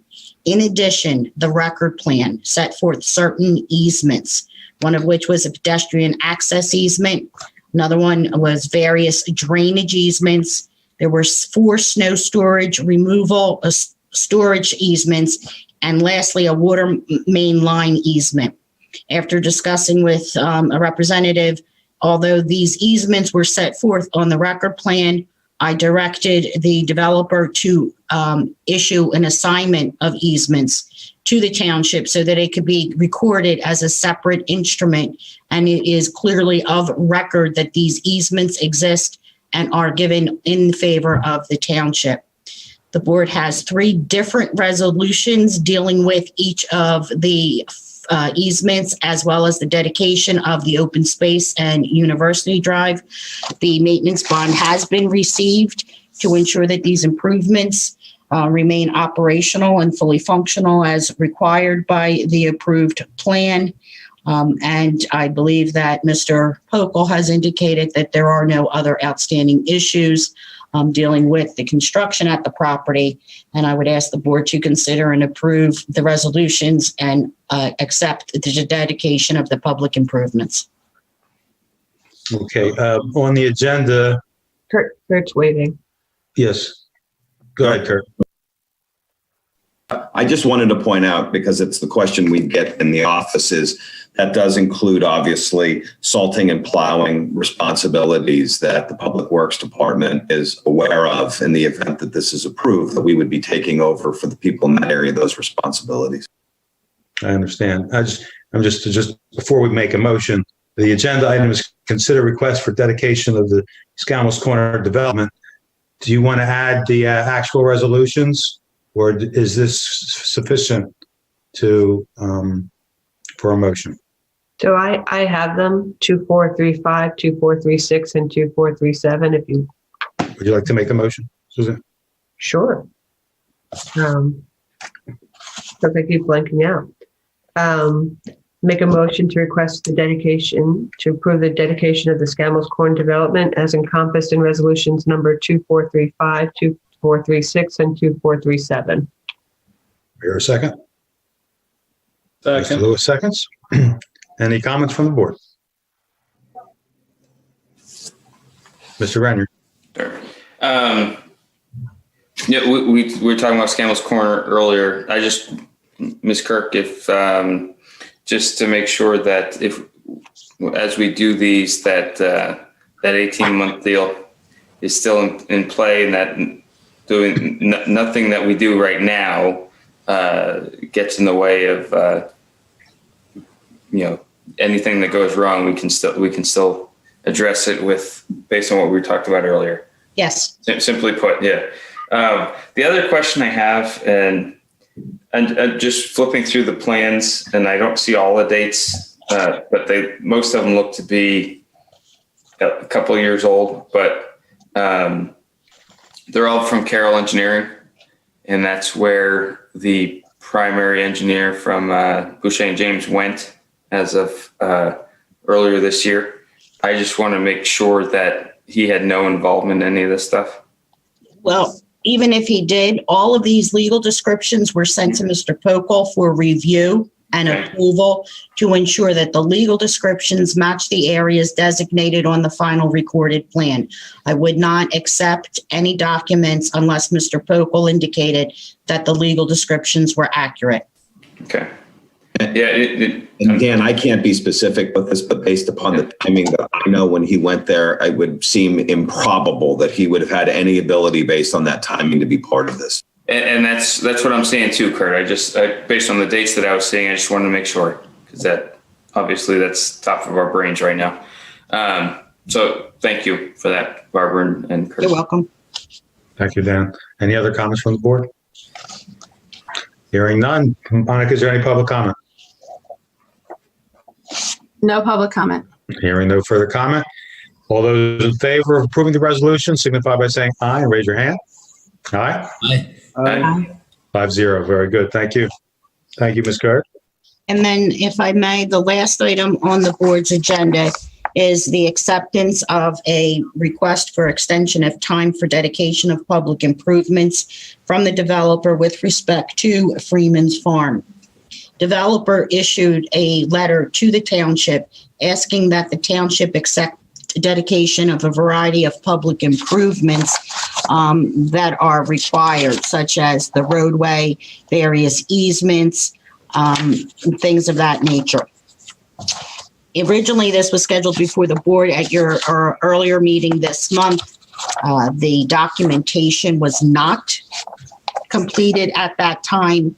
Since then, I have gone through and been in touch with the title clerk who's issuing a title policy to ensure that there are no liens against any of these public improvements that are going to be dedicated to the township. And I just recently sent him a full and complete list of everything that needs to be done for dedication of the roadway, a blanket easement over the open space areas, drainage easements, utility easements, and snow storage easements. Because of the volume of work that needs to be accomplished, the fact that the instruments need to be prepared, signed, and then delivered to the township, I spoke to the developer and asked that he give us an extension of time until the end of January, as the MPC puts specific time frame down for the board to consider the request for dedication. Mr. Scanlon did sign the document that was provided, and I'm asking you to accept his extension until the end of January 2021 for consideration of the dedication of public improvements. So moved. Here a second. Mr. Lewis makes a second. Any discussion? Monica, is there any public comment about this extension? There is no public comment. I'll call the question. All those in favor of accepting an extension until January 31st, signify by saying aye and raise your hand. Aye. Aye. 5-0. Very good. I have no further items for the board. Thank you, Ms. Kirk. I have the next item if you want to go back. You do. Go ahead, Mr. Trullo. Very simply, it's an extension request for the grant of an extension to Fieldstone at Lower Makefield to December 31st, 2021. I entertain a motion. So moved. Do I hear a second? Second. Any discussion? Monica, is there any? Fred, go ahead, sorry. Dave, can you quickly explain this? The extension request is till the end of this month. This is the development that's on Edgewood Road across from Schuyler. Essentially, it's the old Harris tract. Yeah. It has there competing developers who have been trying to develop this for quite some time. You may recall there's a construction dump there that's been part of environmental concerns. Very much. And so. I think the developers are still trying to work on some way to make this a viable option. And the extension request actually goes in our favor for that year's time. Obviously, it gives them plenty of time to look at the options that are existing and perhaps any other ones at this point. So that's really the reason for it at this point. No, yep. Monica, is there any public comment? There's no public comment. All those in favor of the extension signify by saying aye and raise your hand. Aye. 5-0. Very good. Thank you, Mr. Trullo. You're welcome. Thank you. That's all I have. Very good. We'll go to item 16, public comment on other issues. Monica, is there any public comment? There is no public comment. Thank you. Move along to item 17, discussion items. The one discussion item on the agenda has been removed for request of the EAC. And we'll go to item 18, supervisor's report. I have nothing to report. Mr. Renier. No, nothing new. We'll be scheduling meetings for the sewer authority and the electric reliability committee for next month, and we'll get those out in public. Okay. Ms. Bundy? I have nothing to report. Thank you. Mr. McCartney? Nothing to report at this time. Thank you. Mr. Lewis? Yes, the zoning hearing board met yesterday and continues to set a record pace in resolving pool applications in the township of Lower Makefield. There was also a matter involving the overlay district that has been continued, was discussed at length yesterday and continues for future discussion about standing. The HARB, or Historic Architectural Review Board, will be meeting tomorrow, and that completes my report. Thank you, Mr. Lewis. Go to item 19, appointments to boards and commissions. I believe I've been blessed with this tonight. So I have a motion for 3 appointments. Sean Carney to Farmland Preservation, Dawn Bach to Farmland Preservation, and Rob Labar to Parks and Recs. Do you want to take them all at once? Do we want to do them separate? Or do you want to do them separate? I'd like to, if you could do them separate, just because I wasn't here for the two interviews, I might abstain from those two out of respect for them. That's all. Mr. McCartney, do you want to separate the motions? Absolutely. I'd make a motion to appoint Sean Carney to Farmland Preservation. Do I hear a second? Second. Mr. Lewis seconds. Any discussion? Hearing none. All those in favor signify by saying aye and raise your hand. Aye. Aye. It's approved. Thank you. Officially, I'm going to abstain since I didn't. Oh, that'll be 4-0. Their resumes were great, but abstention. just out of Thank you. 401 for the minutes. 0-1. Mhm. I'd like to make a motion to appoint Dawn Bach on Farmland Preservation. Okay. Do I hear a second? Second. Mr. Lewis makes a second. Any discussion? All those in favor signify by saying aye. Raise your hand. Aye. Aye. Aye. Mr. Grenier abstains. Yes. 4-0-1. Thank you. And last but not least, I'd like to make a motion to appoint Rob Labar to Parks and Recs. Do I hear a second? I hear a second from Ms. Bundy. Any discussion? Quick, James, real quick. We interviewed him several months ago, correct?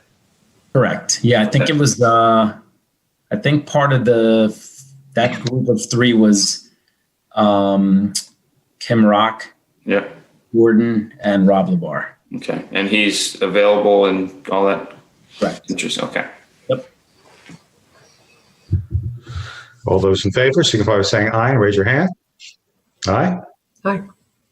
I'll say aye. All opposed, no. Okay. 4-1. Appointment is approved. Thank you. Any other business? Fred, yeah, if you don't mind, just real quick. There's a couple of folks that have been on boards and commissions that will no longer be, and I just want to say a formal thank you. And if the board wants to do something further, feel free. But from the Sewer Authority, Scott Ferrante has been on there now for the last several years. He's done a great job. Very astute, digs into everything, asks good questions, and has played a very good role on the Sewer Authority. So I wanted to just formally thank him in public for the work that he's done. And for the record, we ran against each other. Fred, you were part of that. And stuff happens when you run against each other. But I found him to be a good partner on the Sewer Authority when push came to shove. So I want to say thank you to Scott for that. And then I believe just also Trish Bunn, who's been on Park and Rec forever. I forget how many years, but it's been a lot of years, a lot of time, a lot of dedication. 20 years. 21 years, yeah. 21, yeah. Yeah. She is a strong advocate for things she feels strongly about and does so fun ways. Sometimes we don't always agree, but it's very open, honest conversations, and I respect the heck out of that. So I wanted to personally say thank you. When I was the liaison, I got to know her fairly well, and definitely appreciate her time on Park and Rec, and I hope she continues to stay involved. That's what I wanted to say. I will remind the board that it's historically traditional that the sitting liaison to the board will recommend appropriate formal thanks from the township. So those liaisons who are losing members should think of that moving forward for next month. And Mr. Lewis. Yeah, I'd also like to thank Scott Ferrante. He is a tremendous asset to the community and a valued public servant. And much like Dan, we're on opposite sides of political affiliation, but I have the deepest respect for his work and insight. I don't always agree with him, but boy, he works hard and is a solid thinker. And I also like to thank Trish Bunn. Trish was just delightful to work with on the Parks Recreation Board. She was outspoken and passionate. She cares about the community, and I hope that she will find a way to be appointed to another board, or hopefully in the near term, because I do very much appreciate her institutional knowledge and her service to the community. Thank you very much, John. Any further business? Hearing none, I will say enjoy the holidays, have a happy new year, and this meeting is adjourned. Take care. Good night, everyone. Good night. Happy holidays.